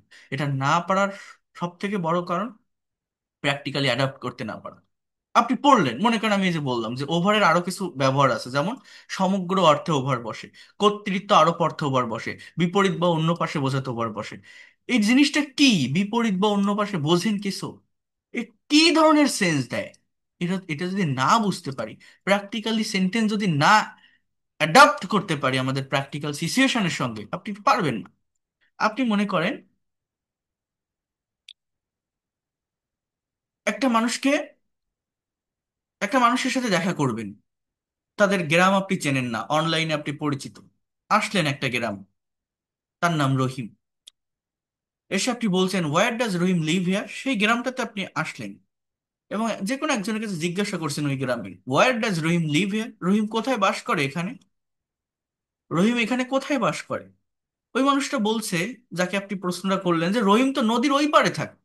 মনে করেন আপনি যেখানে গেছেন, যার বাড়িতে গেছেন তার বাড়ির সামনে একটা নদী আছে, একটা খাল আছে, একটা ব্রিজ আছে, ওই ব্রিজের ওই পারে আবার কয়েকটা ঘর বাড়ি আছে, একটা গ্রাম আছে। তো সে দেখাই দিচ্ছে রহিম তো নদীর ওই পারে থাকে, ও তো খালের ওই পার থাকে, আমরা এরকম বলি না ও তো ব্রিজের ওই পারে বাস করে, ওরা ওরা তো আমাদের এ পার না, ওরা ওই পারে থাকে। এই যে ওই পার কথাটা বলার জন্য ওভারের ব্যবহার হয়, যে Rahim live over the canal, over the river, over the bridge, they live over the bridge, they live over the canal, they live over the river. তো এই যে জিনিসটা আমি বললাম প্র্যাকটিক্যালি, এইটা বলার পরে কিন্তু আপনি জিনিসটা বুঝতে পারছেন আসলে ওভারের ব্যবহারটা এইভাবেও হয়, এরকম জায়গায় হয়। কিন্তু এটা না বুঝতে পারলে এরকম ইংলিশও দেওয়া আছে, বাংলা ওয়ার্ড মিনিংও দেওয়া আছে, কিন্তু এইটা গতানুগতিক ধারায় পড়ে কি আপনি অ্যাকচুয়ালি জিনিসটাকে অ্যাডাপ্ট করতে পারেন? পারেন না। আমাদের বছরের পর বছর যায় আমরা ইংরেজি শিখতে পারি না। কেন শিখতে পারি না এবার আপনি বুঝে দেখেন। এর মেইন রিজন, আমরা প্র্যাকটিক্যালি কখনো ভাবার চেষ্টা করি না, প্র্যাকটিক্যালি কখনো বোঝার চেষ্টা করি না। এই লাইভ ক্লাসের বেনিফিট এইটাই। আগামীকাল থেকে তো পেইড কোর্স শুরু হবে, যারা আসবেন তারা বুঝতে পারবেন যে আপনি কতটা ডেভেলপ করতে পারছেন। আপনারা অনেকেই আছেন বিভিন্ন জায়গায় পেইড কোর্স করেন, অফলাইনে হোক অনলাইনে হোক, সেই ক্লাসগুলো করবেন। আর এই যে 7টা ফ্রি ক্লাস নিয়ে যাচ্ছি, আজকে তো শেষ ক্লাস, এই 7টা ফ্রি ক্লাস আপনি করবেন। সবাই হয়তো ফুল ক্লাস করেননি বা করেন না, কারণ আমার ক্লাসগুলো অনেক লং টাইম ধরে হয়। আমি ডিটেলসে বুঝাই প্রত্যেকটা বিষয়, 1.5 ঘন্টা 2 ঘন্টার এক একটা ক্লাস আমার। যদি পারেন, যদি সময় থাকে, আমার এই ফ্রি ক্লাসগুলো দেখবেন, আর আপনি যে পেইড কোর্স করেন সেটার সাথে কম্পেয়ার করবেন, যদি বেটার কিছু না পান তখন বলবেন। আর আমার পেইড কোর্স আরো ওয়েল অর্গানাইজড হইতে হয়, অনেক সুন্দরভাবে প্রত্যেকটা স্টুডেন্টকে আমি প্র্যাকটিস করিয়ে থাকি, ডেভেলপ করিয়ে দেই। আপনি কেন পারবেন না? পারতে আপনাকে হবে। সমগ্র অর্থে ওভার বসে, যেমন I will travel all over the world, আমি সমগ্র বিশ্ব ভ্রমণ করব। কর্তৃত্ব আরোপ করতে ওভার বসে, সেটা আবার কেমন? মনে করেন আপনি একটা ভাড়ার বাসায় উঠছেন, বাসা ভাড়া নেয় না মানুষ, আপনি ভাড়া থাকবেন। এখন বাসার মালিক কিছু রুলস আপনার উপর ইম্পোজড করেছে, ইম্পোজড মানে জারি করা। সে বলছে যে বাসা নিছেন ভালো কথা, ছাদে কিন্তু যাওয়া যাবে না, ছাদ কিন্তু বন্ধ, ছাদে কাপড় নাড়া যাবে না, বললো। এখন আপনি এই কথাটা বললেন যে এই বাড়ির মালিক আমার উপর অনেক নিয়ম জারি করেছে। আপনি কি বলতে পারেন? The honour of the house, the honour of this house has imposed many rules over me। বলেন তো কি বললাম?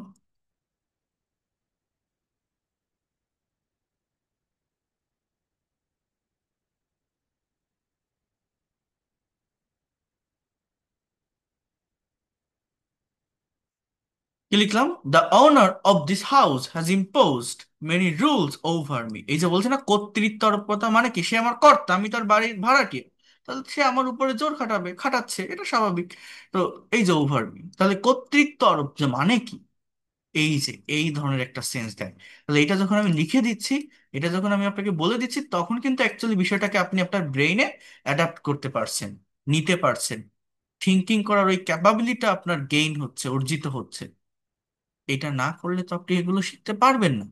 গতানুগতিক ধারায় কতজন পড়ে মুখস্থ করে রাখতে পারে, আর মুখস্থ রেখে কি এটা প্র্যাকটিক্যালি ব্যবহার করা যায়? আপনি মনে করেন ব্রেন ভালো আপনার, সবই মুখস্থ করলেন, মুখস্থ করে কি প্র্যাকটিক্যালি ধরে রাখা যায় বলেন তো? এটা প্র্যাকটিক্যাল কমিউনিকেশনে ইউজ করা যায়? যায় না তো। ল্যাঙ্গুয়েজ শিখতে গেলে এভাবেই শিখতে হবে, অর্থাৎ প্র্যাকটিক্যালি প্রত্যেকটা সেন্টেন্স অ্যাডাপ্ট করতে হবে প্র্যাকটিক্যাল সিচুয়েশনের সঙ্গে। বুঝতে পারছেন আমার কথাগুলো? যে কথাগুলো বলছি ক্লিয়ার শোনা যায়? আমার গুগল মিটে একটু ডিস্টার্ব দিচ্ছি। স্যার, জি জি জি, ওকে, ঠিক আছে। আচ্ছা তাহলে আমরা সামনের দিকে আসি। আন্ডার মানে নিচে, দেখেন আমি জাস্ট এরকম বলে গেলাম, আন্ডার মানে নিচে, বিলো মানে বলছে যে অবস্থান বা পদমর্যাদা বা গুণগত মানের দিক থেকে নিচে বোঝায়। আন্ডার মানে কোনো কিছু নিচে বোঝাতে বা কারো চেয়ে বয়সে ছোট বোঝাতে। এখন আপনারা একজন কেউ আমাকে বলতে পারবেন, আমি মনে করেন এই ইংলিশ দেখলাম, বাংলাটাও দেখলাম, এখন এই দুটোর ভিতর পার্থক্যটা কি? Can you define any difference from here? Anyone can say that, যে স্যার আন্ডারটা স্পেসিফিক্যালি এরকম জায়গায় হয়, বিলোটা এই জায়গায় হয়? যারা পড়েছেন, যারা জানেন, তারা একজন বলেন তো, যাদের জানা আছে জিনিসটা, কেউ একজন, বা একটা না স্যার। এক্সাম্পল দিয়ে। তার নিচে জায়গায় এটা দেবো। স্যার দেখে দেখে বললো স্যার। তাহলে দেখেন এটা মানে, না আপনাদের আমি ফ্রাঙ্কলি বলতে বলছি, এটা পারবো না এরকম না, আপনারা কয়েকজন হয়তো জানতে পারেন, বলতে পারবেন আমাকে দুটো এক্সাম্পল দিতে পারবেন একটা না বিলো স্যার দিয়ে দেখে একটা দেখে স্যার, যেমন গাছের নিচে বুঝাতে কিন্তু আন্ডার বসা হয়। আন্ডার বসার বিলো। বুঝলাম, মনে করেন আমি বললাম এই কথাটা, হ্যালো তামান্না। মনে করেন আমি এই কথাটা বললাম যে লোকটা গাছের নিচে বসে আছে, দ্য ম্যান সে বসে ছিল, sat under the tree, the man sat under the tree, sit মানে বসা, পাস্ট ফর্ম স্যাট, আমি বললাম। তো এটা হলো, আর বিলো দিয়ে কি বলতে পারি বলেন? এনিওয়ান ক্যান সে? দেখেন এই যে পেইড স্যার যেমন কোর্স, বলছিলেন যে মানে কারোর নিচে মানে পদোন্নতি, তাই সেক্ষেত্রে বলতে পারি যে চাকরি করে মানে আমার গ্রেডটা তার নিচে। একটা ইংলিশে এই এক্সাম্পল ধরুন দেন। স্যার ইংলিশে আচ্ছা আসতেছিল। দেখেন, যাই হোক, এই যে দেখেন আমি আপনাদের আনমিউট করে দিলাম, একজন বলে উঠছে হ্যালো তামান্না। তাহলে এই যে ফ্রি কোর্স আর পেইড কোর্সের পার্থক্য কি বোঝেন? আমি একটু আনমিউট করে আপনাদের কাছে যখন কিছু জানতে চাচ্ছি, আমি কিন্তু পারতেছি না, একসাথে অনেকেই কথা বলে ওঠে, হয় না। আর পেইড কোর্স কি হয়? ওয়েল অর্গানাইজড হইতে হয়, সেখানে কম মানুষ থাকে, তো পার্থক্য এইটাই। এখানে আমার ওয়ান ওয়ে কমিউনিকেশন, আমাকে মিউট করে পড়াতে হচ্ছে, আর ওইখানে আমার টু ওয়ে কমিউনিকেশন, আপনাদের সাথে প্র্যাকটিক্যালি আমি কনভারসেশন করতে পারছি, কমিউনিকেশনের মাধ্যমে পড়াতে পারছি। আর একটা ভাষা শিখতে গেলে, একটা ল্যাঙ্গুয়েজ শিখতে গেলে কমিউনিকেশন ছাড়া কখনো শেখা সম্ভব? টু ওয়ে কমিউনিকেশন ছাড়া আমি আমার মতো পড়াই গেলাম, আপনি জাস্ট দেখলেন, জাস্ট শুনলেন, শুনে চলে গেলেন, ভাষা শেখা হবে? আপনি জিনিসটা দেখতেছেন, বুঝতে পারলেন, নিতে পারলেন, এরকম হাজারটা ক্লাস আমি নিলাম, যত ভালো টিচারের কাছে ক্লাস করেন না কেন, 1,000 ক্লাস করে কোনো লাভ হবে না যদি না আপনি আমার সাথে কনভারসেশন করতে পারেন, যদি না আপনার নিজের মুখ দিয়ে কথা বের করতে পারেন, আপনার নিজের ব্রেন দিয়ে আইডিয়া জেনারেট করতে পারেন। এইটাই হচ্ছে পার্থক্য এই ফ্রি কোর্স আর পেইড কোর্সের। তো আন্ডার মানে নিচে, বিলো মানে নিচে, পার্থক্য কি বলছে? অবস্থান বা পদমর্যাদা, বলছে সে আমার থেকে র্যাঙ্কে নিচে, এরকম বোঝাতে বিলো বসে। হ্যাঁ স্যার, আপনি কি যেন বললেন যেন একটা সেন্টেন্স, আবার গুণগত মানের দিক থেকে নিচে বোঝাতে, ওই যে বলে না যে এই প্রোডাক্টের উপর এত পার্সেন্ট স্যার, হ্যাঁ, the rate of this product below that percent, এরকম একটা কিছু থাকলো, এরকম বোঝায়। আন্ডার মানে নিচে। এই আন্ডার বলতে মূলত কোন নিচে জানেন? ওই যে বলছে না যে সে গাছের নিচে বসে আছে, হি স্যাট আন্ডার দ্য ট্রি, এটা এমন একটা নিচে বোঝায় যেখানে ওই থিংস বা বস্তুটাকে দেখা যায়। কেমন জানেন? কোনো কিছুর নিচে, বা কারো চেয়ে বয়সে ছোট বোঝাতে, কোনো কিছুর নিচে বোঝেন। মনে করেন আমি, মনে করেন আমি একটা, আমার সামনে একটা টেবিল আছে, এবং তার উপরেই আমি ডেস্কটপটা রেখে আপনাদের ক্লাস নিচ্ছি। এখন আমার ঘরের ফ্লোরে মনে করেন আমার একটা পোষা বিড়াল আছে, কথাটা বুঝেন, আমার একটা পোষা বিড়াল আছে। এই বিড়ালটা, আমি আপনাদের পড়াচ্ছি, এখন পড়াতে পড়াতে বিড়ালটা টেবিলের নিচে চলে আসছে, আমি যে টেবিলে পড়াচ্ছি এটার নিচে তো ফাঁকা জায়গা, তো সেখানে বিড়ালটা চলে আসছে। এখন আমি আমার চেয়ারে বসে আছি, আমার সামনেই কিন্তু একটা টেবিল, এখন টেবিলের নিচে একটা বিড়াল আছে। ওই বিড়ালটাকে আমি যদি দেখতে পারি, উপর থেকে যদি দেখতে পারি, টেবিল থাকা সত্ত্বেও যদি নিচের জিনিসটাকে আমি দেখতে পারি, তখনই মূলত এই আন্ডারের ব্যবহার হয়। The cat is under the table, অর্থাৎ বিড়ালটা টেবিল থেকে হয়তো একটু সাইডে আছে, একটু পাশে আছে, অথবা কি বলতে পারি, উম মানে এমন একটা পজিশনে আছে, আমি উপর থেকে তাকালেও সেটাকে দেখতে পারছি। এই যে দেখা যাওয়ার যে বিষয়টা, এই যে সেন্সটা, এই সেন্সেই মূলত আন্ডার এর ব্যবহার হয়।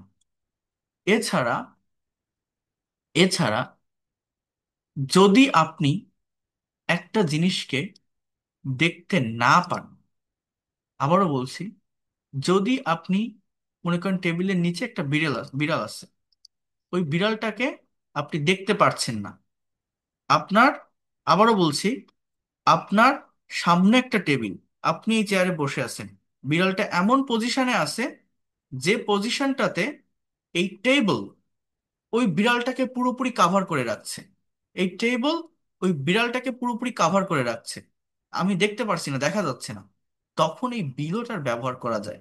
The cat is below the table, এটা ব্যবহার করা যায়। কিন্তু যদি দেখা যায় কোন একটা পাশে আছে, একদম মানে সোজাসুজি নেই, টেবিলটা বিড়ালটাকে ঢাকতে পারেনি, তখন আন্ডারের ব্যবহার করা যায়। এখানে আরো কিছু পার্থক্য আছে, এর আরো কয়েকটা সেন্স আছে, আমি বলবো। তারপর দেখেন, বাহাইন্ড মানে পিছনে, বিয়ন্ড মানে নির্দিষ্ট সময় পর, কল্পনার বাইরে বা সামর্থ্যের বাইরে। এটা দেখেন, the price of this dress is beyond my budget, অর্থাৎ এই ড্রেসের যে প্রাইসটা, যে মূল্যটা আমার বাজেটের বাইরে। মানে কি, মনে করেন আপনি একটা শপিং কমপ্লেক্সে কিছু পোশাক কিনতে গেলেন, আপনার একটা ড্রেস পছন্দ হয়েছে, এখন ওই ড্রেসের যে দাম, যে মূল্য, অত টাকা আপনার কাছে নেই, জাস্ট ড্রেসটার গায়ে হাত দিয়ে আপনি বলতেছেন এই ড্রেসের যে দাম এত টাকা, এত টাকা তো আমার কাছে নেই, এটা আমার সাধ্যের বাইরে, এটা আমার সীমার বাইরে, এটা আমার কল্পনার বাইরে। তো তখন আপনি এই কথাটা বলতে পারেন। আপনি একটা বাইক কিনবেন, আপনার একটা বাইক পছন্দ আছে, ফর এক্সাম্পল আপনি ইয়ামার শোরুমে গিয়ে একটা বাইক কিনে আনলেন R15, এখন তার দাম হচ্ছে 4.5 লাখ টাকা, আপনি 4.5 লাখ টাকা নিয়ে গেলেন, সেখানে যাওয়ার পর আপনার আরেকটা বাইক পছন্দ হয়েছে, ফর এক্সাম্পল MT15, তার দাম 5.5 লাখ টাকা। এখন ওই বাইকটার কাছে আপনি গিয়ে বলছেন যে এই বাইকের যে দাম, এই বাইকের যে মূল্য, এত টাকা আপনার আমার কাছে নেই, আমার তো এটা কিনতে ইচ্ছা করছে কিন্তু এত টাকা নেই, so the price of this bike is beyond my budget, এই বাইকের প্রাইসটা আমার বাজেটের বাইরে, আমার সাধ্যের বাইরে, আমার সীমার বাইরে। তখন আমাদের এই বিয়ন্ড ব্যবহার করতে হয়। এটা একটা প্রেপোজিশন, অনেকে জানেও না, এই জিনিসটার সাথে পরিচিত না, এই ওয়ার্ডটার সাথে, তো এটা জানতে হবে। ইনটু মানে প্রবেশ বা গতিশীল অবস্থা, রূপ পরিবর্তিত হওয়া, দলে দলে ভাগ হওয়া, মানে বাইরে থেকে ভিতরে কেউ প্রবেশ করতেছে, অ্যাক্সেস করতেছে। They have entered into the room, তারা রুমে প্রবেশ করলো, they have entered into the room, অর্থাৎ বাইরে থেকে ভিতরে। মনে করেন আপনি একটা আহ, কোন একটা জায়গায় যাবেন, একটা ট্রেনের টিকিট কেটে রাখছেন, আপনার যখন ট্রেনের টাইম, ট্রেন ছেড়ে দেওয়ার পর আপনি স্টেশনে পৌঁছালেন, কেবল ট্রেনটা ছাড়তে শুরু করছে, ঠিক ওই মুহূর্তে আপনি স্টেশনে পৌঁছালেন। এখন আপনি কি করছেন, ট্রেন তো কেবল ছেড়ে দিছে, আস্তে আস্তে চলা শুরু করছে, আপনি দৌড়াই গিয়ে ট্রেনে উঠতে যাচ্ছেন। একটা সিচুয়েশনকে ইমাজিন করেন, প্র্যাকটিক্যালি অ্যাডাপ্ট করতে হবে ল্যাঙ্গুয়েজকে। আপনি দৌড়াই গিয়ে ট্রেনে উঠতে যাচ্ছেন, এখন দূর থেকে একজন বলছে, please don't do that, don't get into the running train, you will fall in accident, don't get into the running train, don't get into the running train, is a don't get into the running train, into the running train মানে কি, বাইরে থেকে ভিতরে আপনি যাচ্ছেন, আপনি station থেকে ট্রেনের ভিতরে উঠতে যাচ্ছেন দৌড়ায়, এই যে একটা অ্যাকশন, এই যে বাইরে থেকে ভিতরে গতিশীল অবস্থায় কোনো কিছু অ্যাক্সেস করতেছে, প্রবেশ করতেছে, এইখানেই মূলত ইনটু প্রেপোজিশনের ব্যবহার হয়। The boys are jumping into the river, ছেলেগুলো নদীতে লাফ দিচ্ছে, নদীর পাশে বড় অবদা থাকে না, অবদা, নাম শুনছেন আপনারা, এই যে উঁচু যে ইয়েটা, সো ওই ওইটার উপর থেকে লাফ দিচ্ছে নদীর ভিতরে। তো এই যে বাইরে থেকে ভিতরে গিয়ে পড়তেছে একটা গতিশীল অবস্থায়, দ্য বয়েজ আর জাম্পিং, ছেলেরা লাফাচ্ছে ইনটু দ্য রিভার, নদীর ভিতরে। এখানে সেই দাও। এছাড়া রূপ পরিবর্তিত হওয়া বা দলে দলে ভাগ হওয়া, এই জিনিসটা কি জানেন, এটা হচ্ছে চেঞ্জ হয়ে যাওয়া। মনে করেন তারা 5টা গ্রুপে বিভক্ত হয়ে গেল, they have divided into 5 groups, বিভক্ত হয়ে গেল, they have divided into 5 groups. হ্যাঁ,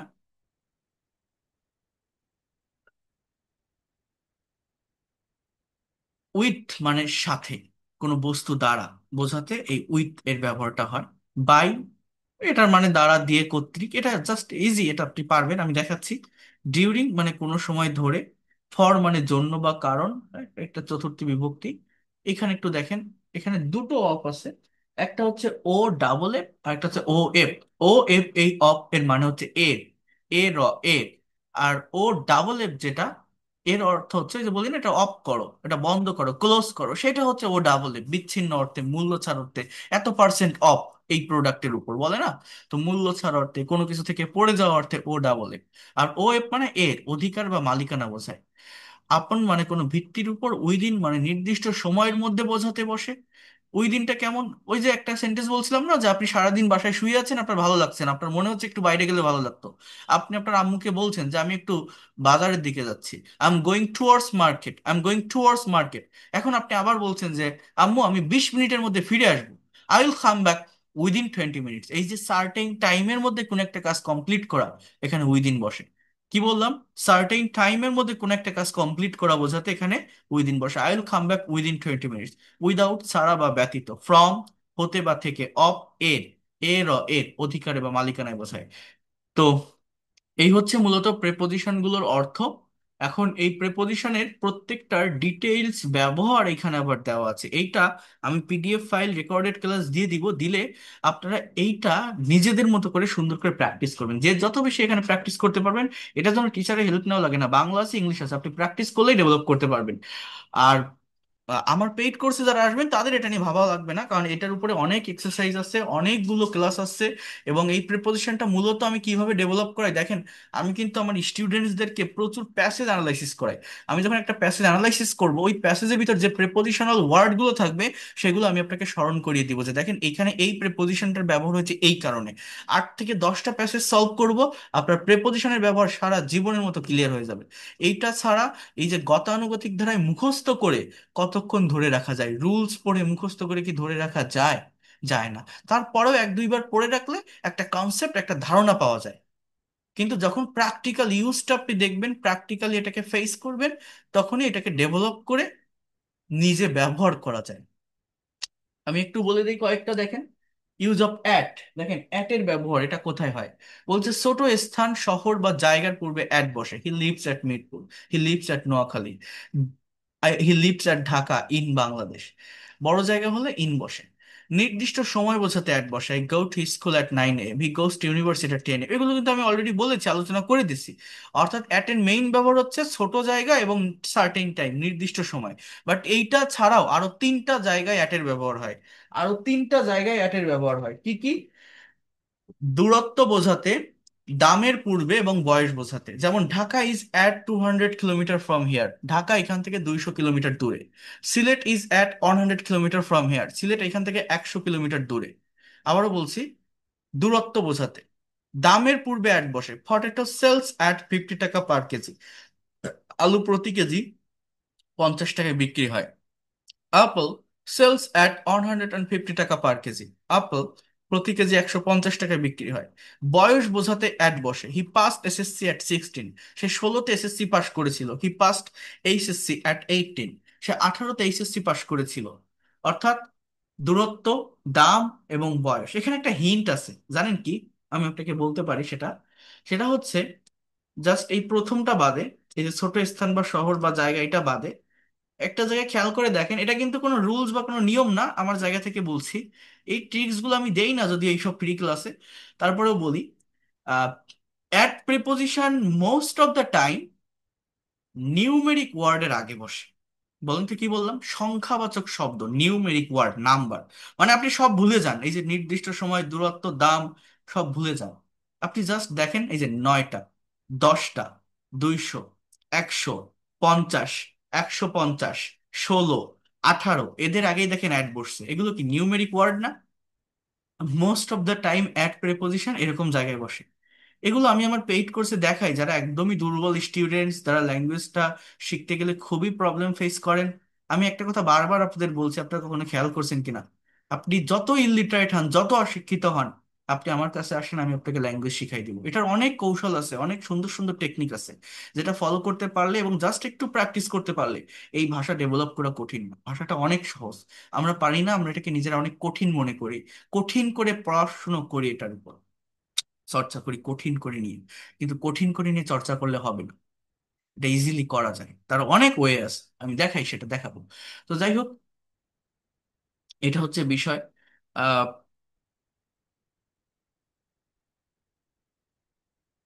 এরপর হচ্ছে ইউজ অফ অন। দেখেন, অন প্রিপোজিশনের যে ব্যবহারটা, কোনো কিছুর উপর সংলগ্ন বোঝাতে অন বসে, যেটা অবজেক্টকে স্পর্শ করে থাকে। Keep the mobile on the table, বার, দিন বা তারিখের পূর্বে অন বসে, এগুলো কিন্তু অলরেডি আলোচনা করেছি। I went there on Saturday, he will come here on 17 June. দেখেন নদীর তীর বোঝাতে অন বসে, কেমন? Dhaka is on the Buriganga, Dhaka Buriganga নদীর তীরে অবস্থিত। Khulna is on the Rupsa, Khulna Rupsa নদীর তীরে অবস্থিত। এই যে অনের ব্যবহারটা এখানে হয়। আমি যদি বলি Sylhet is on the Surma, Chittagong is on the Karnaphuli, Barisal is on the Kirtankhola, সেরকম যে কোনো নদীর তীর বোঝাতে অন বসে। নির্ভরতা বোঝাতে অন বসে, উই লিভ অন রাইস, আমরা ভাতের উপর নির্ভর করে বাঁচি, মানে আমরা ভাত খেয়ে বেঁচে থাকি। He lives on his father, সে তার বাবার উপর নির্ভর করে বাঁচে। ফ্লোরের সংখ্যা বোঝাতে অন বসে, the bank is on the 5th floor, our class is on the 3rd floor. হ্যাঁ, সো এখানে সবগুলো প্রেপোজিশনের ব্যবহার অ্যাজ ইউজুয়াল দেওয়া আছে। আপনারা যদি একবার বা দুইবার পড়েন, অনেক সুন্দরভাবে সাজানো আছে, বাংলা দেওয়া আছে, ইংলিশ দেওয়া আছে, আশা করি ক্লিয়ার হয়ে যাবে। আর এটা আপনারা যারা পেইড কোর্সে আসবেন, আপনাদের আমি আরো ডিটেলসে সুন্দরভাবে, ওই যে যেটা ট্রিক্স দিলাম না, ওইরকম হিন্ট দিয়ে আমি অনেক কিছু আছে এখানে আমি বুঝিয়ে দিব। আর প্র্যাকটিক্যাল প্যাসেজ থেকে মেইনলি আমাদের অ্যানালাইসিসটা করতে হবে। এইটা করতে পারলে দ্রুত এটা ডেভেলপ করা যায়, তা না হলে এই যে যত ব্যবহার আপনি দেখেন এখানে কত কিছু দেওয়া আছে, তাই না? তো এই গতানুগতিক ধারায় পড়ে কতজন এটা মুখস্থ করতে পারে, কতজন এটা মনে রাখতে পারে? এটা পসিবল না, সম্ভব না। বাট ওই যে আলোচনাটা আমি করে দিলাম না আপনাদের, আমি কিন্তু মেইনলি যেগুলো ইম্পর্টেন্ট সেগুলোর উপরেই আলোচনা করেছি। তো ওইটা আপনারা পারলে একবার রেকর্ডেড ক্লাসটা দেখবেন, আর এইটা আপনারা আপনাদের মতো করে একবার পড়ে ফেলবেন। যদি আপনার ডেভেলপমেন্ট না আসে আপনি তখন বলবেন। আর এটা একদিনে শেষ হয় না, প্রিপোজিশনের ক্লাস একদিনে শেষ হওয়া জিনিস না। এই দেখেন আমার অনেক এক্সারসাইজ আছে, যেমন এখানে একটা এক্সারসাইজ আছে, একটু খেয়াল করেন। ও, আরেকটা কথা, আমার এখানে 30টা প্রেপোজিশন থেকে আমি আবার 12টাকে আলাদা করে দিয়েছি, অর্থাৎ অ্যাটলিস্ট আপনি যদি এই 12টা প্রেপোজিশন সম্পর্কে ক্লিয়ার কনসেপ্ট রাখতে পারেন, আপনার ডে টু ডে লাইফের কনভারসেশন, কমিউনিকেশন এবং রাইটিং আপনি সলভ করতে পারবেন। At, to, on, in, of, for, since, about, between, among, from, with, over and আন। সো এগুলো সম্পর্কেও যদি কারো কনসেপ্ট থাকে, মোটামুটি সবকিছু সে বলতে পারবে বা লিখতে পারবে। এখানে দেখেন, এটা অনেক বড় একটা ফাইল, আমি দিব আপনাদের। এখানে দেখেন যে একটা এক্সারসাইজ আছে, যেমন I will take a class dash 10 p.m, কি হবে? অ্যাট 10 p.m, সার্টেন টাইমের আগে অ্যাট বসে। ড্যাশ মানডে, তাহলে কি হবে? On Monday. দেখেন he lives dash Bangladesh dash Dhaka, তাহলে he lives in Bangladesh at Dhaka. দেখছেন? Dhaka is dash 20 kilometre from here, দূরত্ব বোঝাতে অ্যাট বসে, Dhaka is at 20 kilometre from here. Dhaka is dash the Buriganga, Dhaka is on the Buriganga, Dhaka Buriganga নদীর তীরে অবস্থিত। তো এরকম অনেকগুলো ক্লাস আছে, দেখবেন। আমার আমার আমার ইয়েটা দেখাই আপনাদের। এই দেখেন আমার পেইড কোর্সের যে যে ক্লাস, যে কন্টেন্ট, যে সিকোয়েন্সটা মেনটেন করে আমি ক্লাস নিই, এখানে দেখেন এই যে complete English language course content. হ্যাঁ, এখানে দেখেন আমার প্রেপোজিশনের ক্লাস কত নাম্বার আছে, lecture 8, preposition in details, and 33 to 40 spoken rules practice, অর্থাৎ এটার পাশাপাশি আমি এটা করাই থাকি। এরপর দেখেন lecture 9, passage preposition practice part 1, lecture 10, passage preposition practice part 2। তাহলে এই যে প্যাসেজ থেকে যদি আপনি প্র্যাকটিস না করেন, প্র্যাকটিক্যালি যদি এটা না দেখেন, তাহলে কিন্তু এটা সলভ করা যায় না, ডেভেলপ করা যায় না। আমার এখানে টোটাল 70টা ক্লাস, 70টা ক্লাস এতটা প্র্যাকটিক্যাল ওয়েতে দেওয়া, এটা যারা, আপনারা তো ভর্তি হয়েছেন আজকে, অনেকেই ভর্তি হয়েছেন দেখলাম, আসলে আপনারা বুঝতে পারবেন এটা তো একদিনে বোঝানো সম্ভব না। টোটাল 70টা লেকচার এখানে দেওয়া আছে, ধারাবাহিক ভাবে সাজানো। প্রত্যেকটা ক্লাস আপনারা পাবেন, এবং এতটুকু বলতে পারি, আপনার গ্রামার, আপনার স্পোকেন, আপনার রাইটিং একদম প্রফেশনালি আপনি কভার করতে পারবেন এই সম্পূর্ণ কোর্সটা থেকে।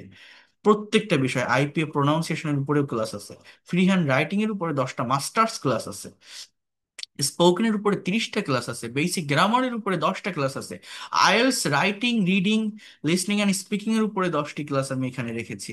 অ্যাডভান্স গ্রামারের 10টা ক্লাস আছে, subject verb agreement, phrase and clause, transformation of sentence, simple complex compound, এগুলোর উপরে ক্লাস আছে। অর্থাৎ আপনার প্রয়োজন কোনটা, আমি বারবার বলি আমার এই কোর্সটা প্রত্যেকের জন্য অ্যাপ্রোপ্রিয়েট, আপনি স্টুডেন্ট হন, house wife, teacher, officer, job holder, freelancer, প্রত্যেকের জন্যই। এই যে আমি 5th ক্লাস আপনাদের প্যাসিভ পড়াইছিলাম, দেখেন এই প্যাসিভ ভয়েসের পরে প্যাসিভ দিয়ে আবার প্যাসেজ ট্রান্সলেশন আছে, দেখছেন? লেকচার মানে পরপর 3টা লেকচার শুধু এই প্যাসিভের উপর, এবং তো হোমওয়ার্ক তো আছে সাথে অনেকগুলো। তো আপনি কেন পারবেন না? আমি মেইনলি আমার বেনিফিটের জায়গাটা কি, আমার কনফিডেন্টের জায়গাটা কি, আমি প্রচুর প্র্যাকটিস করাই, এবং এই প্র্যাকটিসটাই ক্লাসেই করাই, তার জন্য বাড়তি সময় দিতে হবে না আপনাকে। এবং এবং এটা প্র্যাকটিক্যাল ওয়েতে হয়ে থাকবে। যারা প্রথম দিন থেকে ক্লাসগুলো করে আসছেন তারা জানেন, তারা বোঝেন যে আমি কিভাবে প্রত্যেকটা বিষয় দেখাচ্ছি বা করাচ্ছি।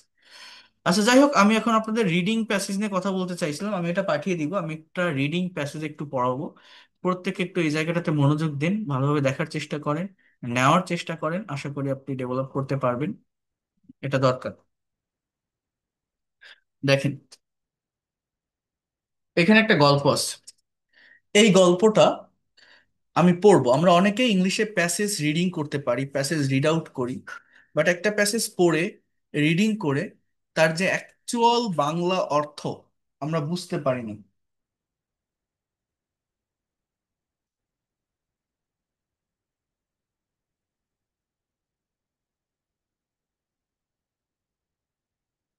ওয়েট, আমি প্যাসেজ রিডিংটা দেখাচ্ছি। একটা প্যাসেজ পড়ে আমরা অ্যাকচুয়াল অর্থটা বুঝতে পারি না, ধরতে পারি না। একটা প্যাসেজ পড়ে আমরা কি করতে পারি না, আমরা টেন্সটা আইডেন্টিফাই করতে পারি না। কোথায় ভয়েসের ব্যবহার আছে এটা আমরা বুঝতে পারি না। হ্যাঁ, কোথায় মডেলের ব্যবহার আছে এটা আমরা বুঝতে পারি না।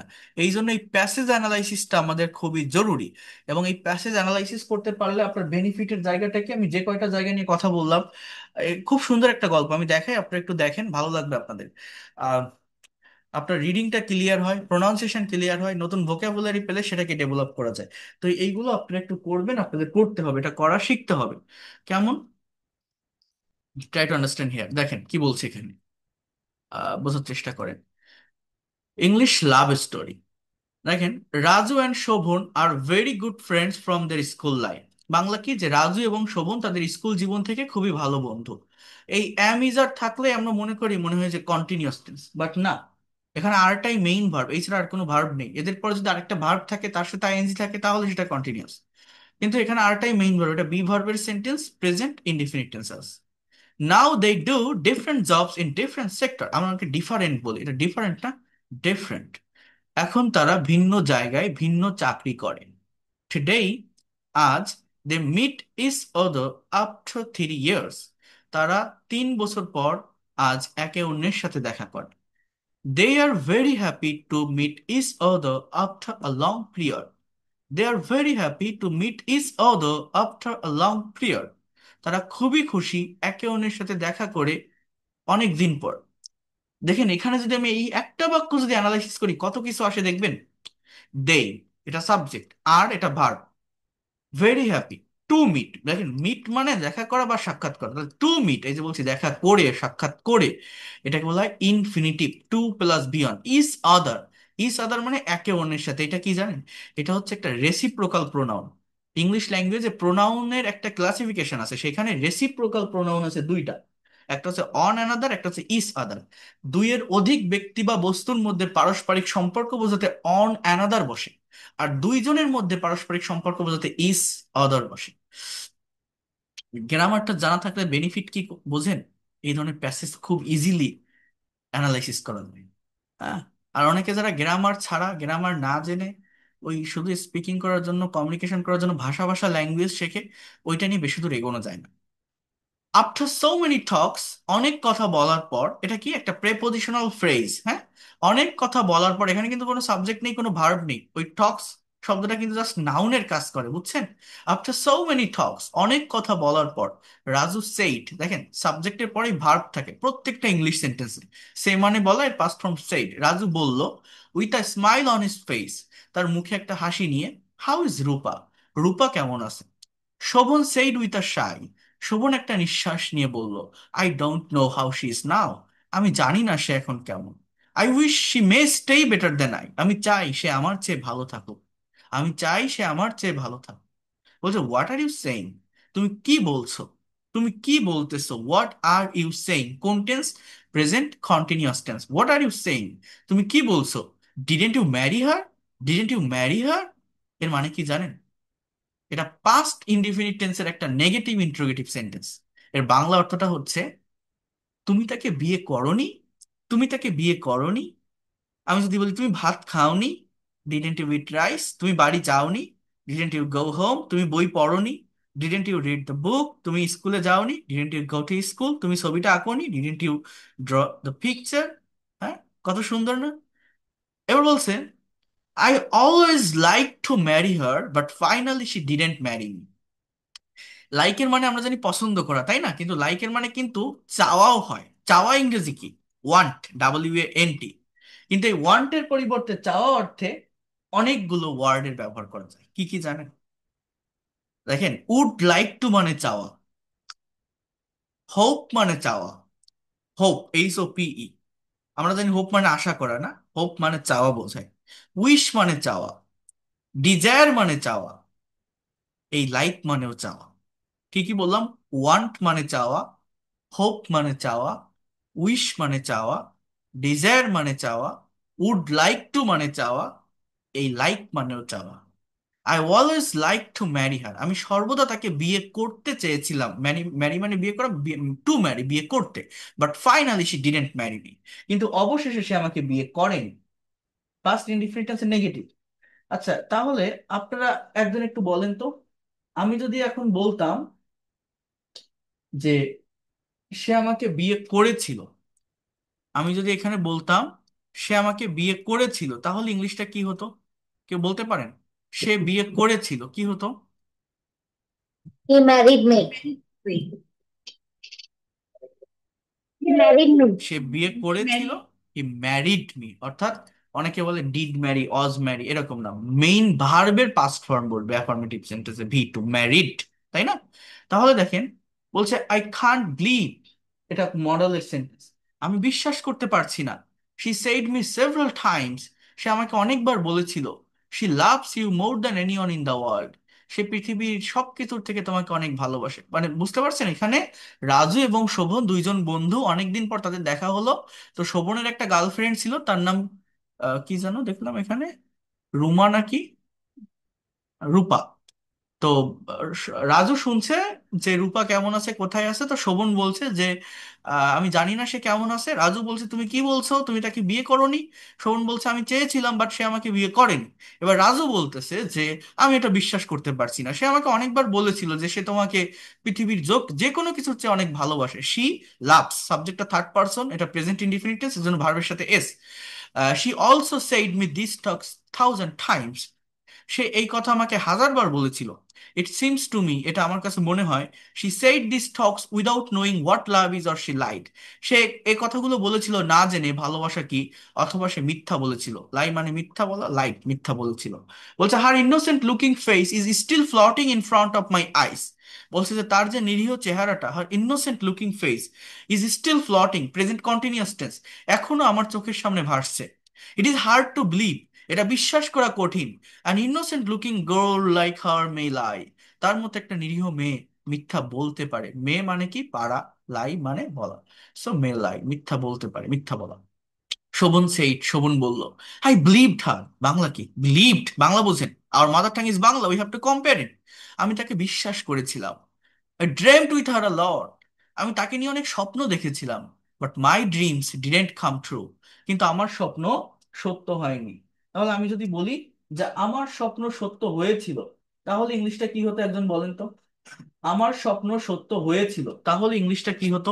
Anyone can say that? Dream came true.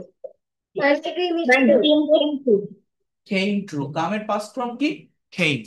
Okay, Raju said, why did she do like that, সে কেন এমনটা করলো? আমি এটা কেন পড়াচ্ছি? আমরা অনেকে ইংলিশ রিডিং প্যাসেজ পড়তে পারি, বাট আমরা অ্যাকচুয়াল অর্থ বের করতে পারি না, টেন্স ধরতে না পারার কারণে, ভার্বের ফর্ম না চেনার কারণে, ফ্রেজ না ধরার কারণে।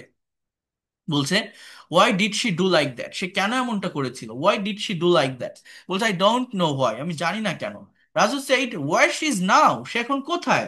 Sovan said she married the only son of the, son না কিন্তু son, of the richest man of our village, সে আমাদের গ্রামের একমাত্র ধনী লোকের ছেলেকে বিয়ে করেছিল। His name is Rabi, you know him, তার নাম রবি, তুমি তাকে চেনো। বলছে why didn't you try to stop her, কেন তুমি তাকে থামানোর চেষ্টা করনি? Why didn't you try to stop her, কেন তুমি তাকে থামানোর চেষ্টা করনি? বলছে our relationship was going well, আমাদের সম্পর্কটা ভালো যাচ্ছিল। ওয়াজ গোয়িং ওয়েল, আমাদের সম্পর্কটা ভালো যাচ্ছিল, পাস্ট কন্টিনিউয়াস। সাডেনলি, হঠাৎ করে, he reduce talking to me over mobile phone, সে আমার সাথে মোবাইলে কথা বলা কমিয়ে দিয়েছিল। সে অলসো রিডিউসড মিটিং মি, সে আমার সাথে দেখা করাও কমিয়ে দিয়েছিল। I doubted something wrong and I asked her, আমি সন্দেহ করেছিলাম কোনো একটা ভুল, এবং আমি জিজ্ঞাসা করেছিলাম তাকে হোয়াটস রং উইথ ইউ, তোমার সমস্যাটা কি? She said everything is all right, সে বলেছিল সবকিছু ঠিক আছে। Keeping hand on Shovon shoulder, অর্থাৎ শোভনের কাঁধে হাত রেখে Raju looked at his eyes, Raju তার চোখের দিকে তাকালো। Tears trickled from his eyes, তার চোখ দিয়ে অশ্রু বেয়ে পড়ছিল। Raju said with tears in eyes, Raju চোখে পানি নিয়ে বলল, but she continued to be changed, কিন্তু সে পরিবর্তন হতেই থাকলো। It was very painful to take her changes easily, এটা খুবই যন্ত্রণাদায়ক ছিল তার এই পরিবর্তনটা মেনে নেওয়া। শোভন ওয়াজ উইপিং, শোভনও কাঁদছিল। Raju tried to console Shovon, Raju শোভনকে থামানোর চেষ্টা করেছিল। But no consolation in the world was enough to remove his pain, কিন্তু পৃথিবীতে কোনো সান্ত্বনাই যথেষ্ট ছিল না তার কষ্টটা দূর করার মতো। আচ্ছা, Shovon said with tears on his eyes, Shovon তার চোখে পানি নিয়ে বলল, সে মানে বলা, সেইড বাংলাটা কি বলল, I was waiting for getting her back as like as she was in earlier days. Past continuous tense, হ্যাঁ, সাবজেক্টের পরেই ভার্ব থাকে, দেখেন আমি এই ভার্বগুলোকে ইয়েলো কালার দিয়ে হাইলাইট করেছি। হ্যাঁ, কি বলছে, I was waiting for getting her back, অর্থাৎ আমি তার ফিরে আসার অপেক্ষা করছিলাম যেমনটা সে আগের দিনগুলোতে ছিল। As like as she was in earlier days. Did she come back no more, সে কি কখনোই ফিরে আসেনি? বলছে she came back on day, সে একদিন এসেছিল। She sat beside me touching my body, সে আমার বডিতে টাচ করে আমার পাশে বসেছিল। I lost myself in joy, আমি আনন্দে আত্মহারা হয়েছিলাম। I got the most precious things in the world, আমি পৃথিবীর সব থেকে মূল্যবান বস্তুটি পেয়েছিলাম। I felt like that, F double L, ফিলের পাস্ট ফ্রম ফেল্ট, আমি এমনটা অনুভব করেছিলাম যে I got back my lost dreams, আমি আমার হারানো স্বপ্ন ফিরে পেয়েছি। I felt like that, I got back my lost dream. বলছে হোয়াট ডিড শি সে, সে কি বলেছিল? She said an unemployed boy like you may be love but may not be married. কি বোঝেন? সে বলেছিল তোমার মতো একটা বেকার ছেলেকে ভালোবাসা যেতে পারে, বিয়ে করা যেতে পারে না। এই যে may be plus V three, এটা কি জানেন? এটা মডালের passive. Only love can not make a couple happy, শুধুমাত্র ভালোবাসা একটা দাম্পত্যকে সুখী করতে পারে না। Because love can not be eaten, love can not be worn, ভালোবাসা খাওয়া যেতে পারে না, ভালোবাসা পড়া যেতে পারে না। I was grown up in a poor family, আমি একটা গরিব পরিবার থেকে বেড়ে উঠেছিলাম। I know how cruel and hideous poverty is, আমি জানি দারিদ্রতা কত কঠিন এবং নিষ্ঠুর। That's why I decided to marry a rich man, এ কারণে আমি একটা ধনী লোকের ছেলেকে বিয়ে করার সিদ্ধান্ত নিয়েছিলাম। That's why I decided to marry a rich man. What did you say to her, what did you say to her, তুমি তাকে কি বলেছিলে? তুমি তাকে কি বলেছিলে? I had many things to say her, had মানে কি, আমার তাকে বলার, আমি বলেছিলাম না এরকম না। বাংলাটা কেমন জানেন? আমার তাকে বলার অনেক কিছুই ছিল, আমার তাকে বলার অনেক কিছুই ছিল। ঠিক আছে, বলছে, কোথায় গেল, হ্যাঁ, but I could not say her anything, কিন্তু আমি তাকে কিছুই বলতে পারিনি। টিয়ার্স ট্রিকলড ফ্রম মাই আইস, আমার চোখ দিয়ে অশ্রু বেয়ে পড়ছিল। এইবার দেখেন একটা বাক্য শেষ হতে গেছে প্রায়, জাস্ট একটু ওয়েট করেন। বলছে why didn't she think about this things before falling in love with you, কেন সে এই কথাগুলো ভাবেনি তোমার সাথে ভালোবাসার আগে, তোমার প্রেমে পড়ার আগে? ওয়াই, পাস্ট ইনডিফিনিট টেন্সের ডাবল ইউএইচ ওয়ার্ড যুক্ত negative interrogative sentence. Why didn't she think about this things, কেন সে ভাবেনি এই বিষয়গুলো নিয়ে before falling in love with you, সে নিউ, সে জানতো you are an unemployed boy, তুমি একজন বেকার ছেলে। Before falling in love with you, তোমার প্রেমে পড়ার আগে, তোমার সাথে ভালোবাসার আগে। After having a relationship for 5 years, 5 বছর ধরে একটা সম্পর্ক থাকার পর, she can not say like that, সে এমনটা বলতে পারে না। I said to her nothing, আমি তাকে কিছুই বলিনি। কামিং হোম, বাড়ি এসে, আই ক্রাইড টু মাস, আমি অনেক কেঁদেছিলাম। But said nothing to anyone, কিন্তু কাউকেই কিছু বলিনি। I guess she isn't happy, আমি মনে করি সে সুখে নেই। বলছে how do you know that, তুমি কিভাবে জানো এটা? বলছে সে চিটেড ইউ, সে তোমার সাথে প্রতারণা করেছিল। I a cheat never be happy, একজন প্রতারক কখনো সুখী হয় না। She can be escape from a man, সে একজন মানুষের থেকে পলায়ন করতে পারে, but God must punish her, কিন্তু সৃষ্টিকর্তা অবশ্যই তাকে শাস্তি দিবে। I never curse her, curse মানে অভিশাপ, আমি কখনোই তাকে অভিশাপ দেই না। I always pray that she may be happy, আমি সর্বদা প্রার্থনা করি যে সে সুখে থাকুক। বলছে ডিডেন্ট ইউ ম্যারি, তুমি বিয়ে করনি? শোভন বলছে রাজু, বলছে no, still I married no one, my parents are looking a bride for me, আমার পিতামাতা আমার জন্য মেয়ে খুঁজছে। বলছে I think you should marry soon, আমি মনে করি তোমার তাড়াতাড়ি বিয়ে করা উচিত। Yes I should, but I have lost my believe in girls. কি বলছে? হ্যাঁ উচিত, কিন্তু আমি আমার বিশ্বাস হারিয়েছি মেয়েদের প্রতি। হ্যাভ প্লাস ভিতিরি, এটা প্রেজেন্ট পারফেক্ট টেন্স। কোন টেন্স বলেন? হারিয়েছি, present perfect. I have lost my believe in girls. All girls are not like her, সব মেয়ে তার মতো নয়। স্টিল দেয়ার ইজ সামন ইন দ্য ওয়ার্ল্ড, পৃথিবীতে এমনও কেউ কেউ আছে হু অনার্স ট্রু লাভ, যারা সত্যিকারের ভালোবাসাকে সম্মান করে, অনার করে। আই বিলিভ দ্যাট, আমি এটা বিশ্বাস করি। What about you? Did you marry? Yes I did. Shovon said, say something about her. She is very simple girl but her simplicity made her gorgeous. সে খুবই সরল মেয়ে, কিন্তু তার সরলতা তাকে গর্জিয়াস করে তোলে, সুন্দরী করে তোলে। হ্যাঁ। How does she look at, সে দেখতে কেমন? বলছে not much, not so much beautiful but she has a very beautiful mind. খুব সুন্দর না, কিন্তু তার খুব সুন্দর একটা মন আছে। বলছে beauty of mind is more important than beauty of face. মুখের সৌন্দর্যের থেকে মনের সৌন্দর্যটাই বেশি গুরুত্বপূর্ণ। বলছে you are right, her beautiful mind loves me more than anything in the world. তার সুন্দর মন পৃথিবীর যে কোনো কিছুর থেকে আমাকে অনেক বেশি ভালোবাসে। You are a very good person, you deserve such a wife. Raju said, as a person you are better than I hope you will have a than I, অর্থাৎ মানে আমি মনে করি তুমি আমার চেয়ে ভালো কাউকে পাবে। বলছে pray like that, I hope your prayer will be granted. The mobile of Raju was ringing, Bangla কি? রাজুর মোবাইলটা বাজতেছিল, পাস্ট কন্টিনিউয়াস কিন্তু, বাজিতেছিল। Looking at the mobile screen, মোবাইলের স্ক্রিনের দিকে তাকিয়ে রাজু সেইড, রাজু বলল, I have to leave now dear friend. তাহলে এটা কিসের স্ট্রাকচার? Semi model. আমাকে এখন যেতে হবে বন্ধু। My wife is waiting for me, আমার ওয়াইফ আমার জন্য অপেক্ষা করছে। কোন tense? Present continuous. Shovan said with a smile on his face, Shovan তার মুখে একটা হাসি নিয়ে বলল, okay go, I wish you best of luck in every walk of life. আমি জীবনের প্রতিটি মুহূর্তে তোমাকে শুভকামনা জানাই। রাজু স্টুড আপ, রাজু উঠে দাঁড়ালো, and walk to the way of his home, এবং তার বাড়ির দিকে হাঁটা শুরু করলো। Shovan started at his walking way as long as can be seen. শোভনও তার হাঁটা শুরু করলো যত দূর পর্যন্ত দেখা যেতে পারে। সো এই হচ্ছে আহ এই স্টোরি। এখন এগুলো বেসিক কিছু স্টোরি, এর পরে আমাদের অনেক আইএলস কিউ কার্ড, আইএলস যে ক্যামব্রিজের বইগুলো থেকে যে স্টোরি সেটা আছে, আমি সেটাও আপনাদেরকে প্র্যাকটিস করাবো। অনেক প্যাসেজ আছে, নিউজ পেপার রিলেটেড প্যাসেজ আছে। তো দেখেন, এইগুলো আগে সলভ করতে হবে বেসিক লেভেলে, তাহলে কি হবে বোঝা যায় যে একটা সেন্টেন্স স্টার্ট থেকে stood, Raju stood up, Bangla কি? উঠে দাঁড়ায় না, উঠে দাঁড়ালো। আমি যদি বলি রাজু উইল স্ট্যান্ড আপ, উঠে দাঁড়াবে, এরকম না। সো বোঝার চেষ্টা করেন। তাহলে এখানে পাস্ট টেন্স আছে, এখানে মডালের প্যাসিভ, এই যে as long as can be seen, can be seen মানে কি? দেখা যেতে পারে। হ্যাঁ। সেমি মডাল ভার্ব আছে have to live. Present continuous, এই যে my wife is waiting for me, অর্থাৎ সেন্টেন্স গুলো দেখে অ্যানালাইসিস করে এটা বুঝতে হবে টেন্স গুলো কিসে আছে, তাহলে বাংলা অর্থটা কেমন হবে। হ্যাঁ। তো এটা অনেক সুন্দর সুন্দর কয়েকটা গল্প আছে।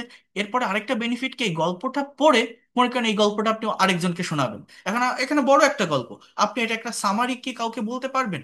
এইটা দুইবার তিনবার চারবার পড়ার পর যদি এই সামারিটা ব্রেনে নিতে পারেন, সেটা আপনি আরেকজনকে শোনালেন। আর এইভাবে আপনার স্পিকিংটাকে ডেভেলপ করা যায়। কেমন সেটা? মনে করেন আমি এটা ঢেকে দিলাম, আমি বললাম, একজন বন্ধুকে ডাকলাম যে dear friend, I have heard a story, or I have read a story today. I have read a story today. You know, there is a very romantic love story.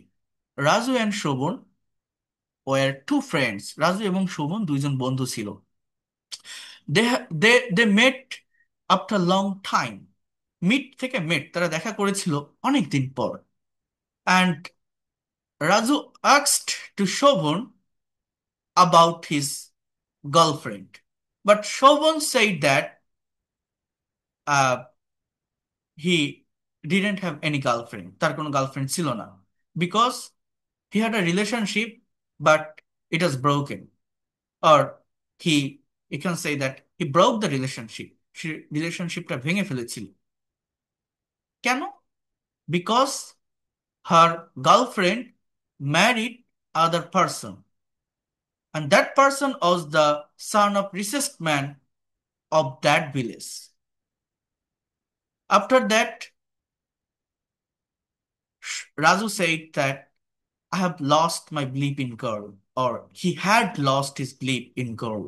অর্থাৎ একটা ডাইরেক্ট স্পিচ আপনি পড়লেন, এটাকে ইনডাইরেক্টে পরিণত করা। এই যে কথাগুলো বললাম, আমরা অনেকে ইংলিশে ন্যারেশন পারি না, সমস্যা হয় না অনেকে?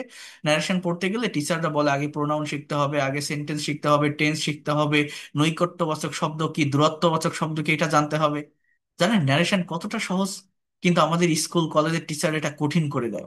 কঠিন না তো, এই যে আমি কেবল যে কথাগুলো বললাম, মানে দুইজনের একটা স্পিচকে তৃতীয় জন যেটা ভাঙবে, নিজের মতো করে বলবে, ন্যাচারালি বলবে, ওইটাই ন্যারেট করা।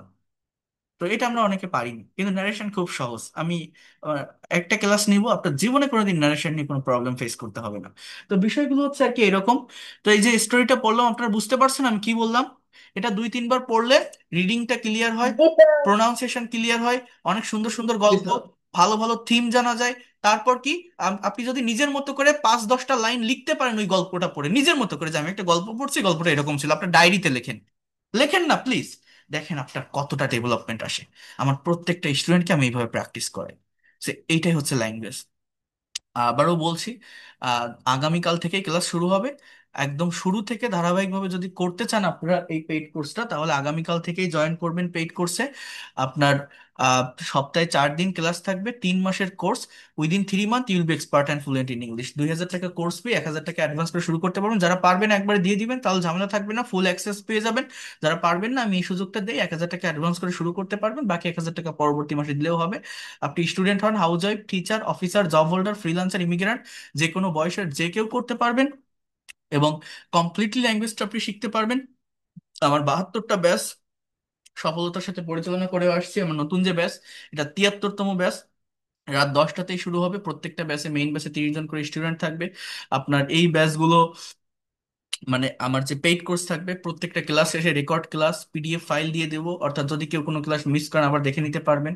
আপনার আলাদা হোয়াটসঅ্যাপ গ্রুপ থাকবে, প্রাইভেট গ্রুপ, যেটা আমি অলরেডি ক্রিয়েট করে দিয়েছি। যারা ভর্তি হয়েছেন আমি প্রায় জয়েন করে নিয়েছি, যাদেরকে এখনো করতে পারিনি কালকের ভিতর করে নিব, মানে অনেকে আজকে সন্ধ্যার পরে ভর্তি হয়েছেন।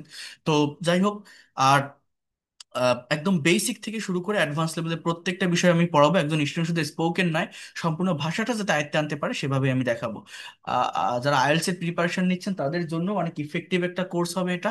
টোটাল 70টা ক্লাস থাকবে। ফার্স্টে 10টা ক্লাস থাকবে বেসিক গ্রামারের, দেন 30টা ক্লাস থাকবে স্পোকেনের, 40 থেকে 50 নম্বর ক্লাস থাকবে ফ্রি হ্যান্ড রাইটিং এবং অ্যাডভান্স গ্রামারের, 50 থেকে 70 নম্বর ক্লাস থাকবে কনভারসেশন, ট্রান্সলেশন এবং প্রেজেন্টেশন, অর্থাৎ প্র্যাকটিক্যালি আমি সলভ করবো। এত কথা তো বলা লাগে না, আপনারা তো দেখছেন যারা ফ্রি ক্লাসগুলো করে আসছেন সেই প্রথম দিন থেকে, আমি কিভাবে পড়াই, কিভাবে শেখাই। তো অনেক ওয়েল এনভায়রনমেন্ট, অনেক ভালোভাবে শিখতে পারবেন। ল্যাঙ্গুয়েজ ক্লাব থাকবে, চর্চা করতে পারবেন রেগুলার ওয়েতে। সপ্তাহে 7 দিন ল্যাঙ্গুয়েজ ক্লাবের প্র্যাকটিস সেশন থাকবে। তো যদি মনে করেন এই লোকটা পড়াতে পারে, বোঝাতে পারে, টেকনিক ভালো, আমাকে যদি পজিটিভ মাইন্ডে নিতে পারেন, যদি মনে হয় আমি ল্যাঙ্গুয়েজটাকে প্রফেশনালি শিখতে চাই, একটা মেন্টরের অধীনে থেকে গোছানো পদ্ধতিতে এগোতে চাই, তাহলে আপনি আসতে পারেন, আপনি ব্যর্থ হবেন না। যদি মনে হয় এই ল্যাঙ্গুয়েজটাকে নিজের নেক্সট জেনারেশনকে শেখাতে চাই, আমার অ্যাসেট বা সম্পদ হিসেবে নিতে চাই, আপনি এটা করতে পারেন। I can say that within very short time you'll be expert and fluent in English. যারা ইন্ডিয়া থেকে আসেন, গুগল পে বা ফোন পে করে টাকা পে করতে পারবেন। যারা বাংলাদেশ থেকে আসেন, তারা বিকাশ, নগদ বা রকেটে পে করতে পারবেন, বা যারা প্রবাসী স্টুডেন্ট আছেন এই নাম্বারে নক দিলে আপনারা এই করতে পারবেন। So that's all for today. এটা হচ্ছে মেইন কথা। আমার লেখা একটা বই আছে, এটাও আমি আপনাদের দেখিয়েছিলাম। আর এই আম, টাকা পাঠিয়ে, এই যে 01973569557 019, যদি পারেন আজকে রাতের ভিতর ভর্তি হয়ে যাবেন, কারণ কালকে আমি কতদূর সিট দিতে পারবো আমি জানি না। আগামীকাল সন্ধ্যা পর্যন্ত লাস্ট টাইম রাখছি আমি, যদিও তারপরে আমি পারবো কিনা জানি না, কারণ অনেক স্টুডেন্ট ভর্তি হচ্ছেন এই লাস্টের দিকে। তো এই হচ্ছে কথা। আর এরকম একটা আইডি কার্ড আপনাকে দিব, আপনার একটা আইডেন্টিটি থাকবে যে আপনি আমার ব্যাচের স্টুডেন্ট। এই ভর্তি কার্যক্রম কমপ্লিট করার পর এটা আমি আপনাদেরকে প্রোভাইড করব একদম ফর্মাল ওয়েতে। অর্থাৎ আপনি অনলাইনে ক্লাস করছেন, আপনার নাম্বারটা যদি হারিয়ে যায় বা কোনো প্রবলেম হয়, ব্যান হয়, আপনি এটা আমাকে দেখালে যে কোনো নতুন ব্যাচে আমি অ্যাড করে নিব। আমার এই অনলাইনের ব্যাচগুলো করোনা প্যান্ডেমিকের শুরু থেকে নেওয়া। বর্তমানে আহ 72টা ব্যাচ আমি পরিচালনা করে আসছি, 73তম ব্যাচ শুরু হবে, নতুন ব্যাচ। আর আমার সবকিছুই আমি আপনাদেরকে বলেছি, সবকিছুই দেখিয়েছি, অনেকগুলো ক্লাস নিয়েছি। তো যারা করতে চান করতে পারবেন, প্রত্যেকটা ক্লাস শেষে রেকর্ড পিডিএফ ফাইল পাবেন। আর আমার লেখা এই বইটা আছে, এটা চাইলে আপনারা কিনতে পারবেন।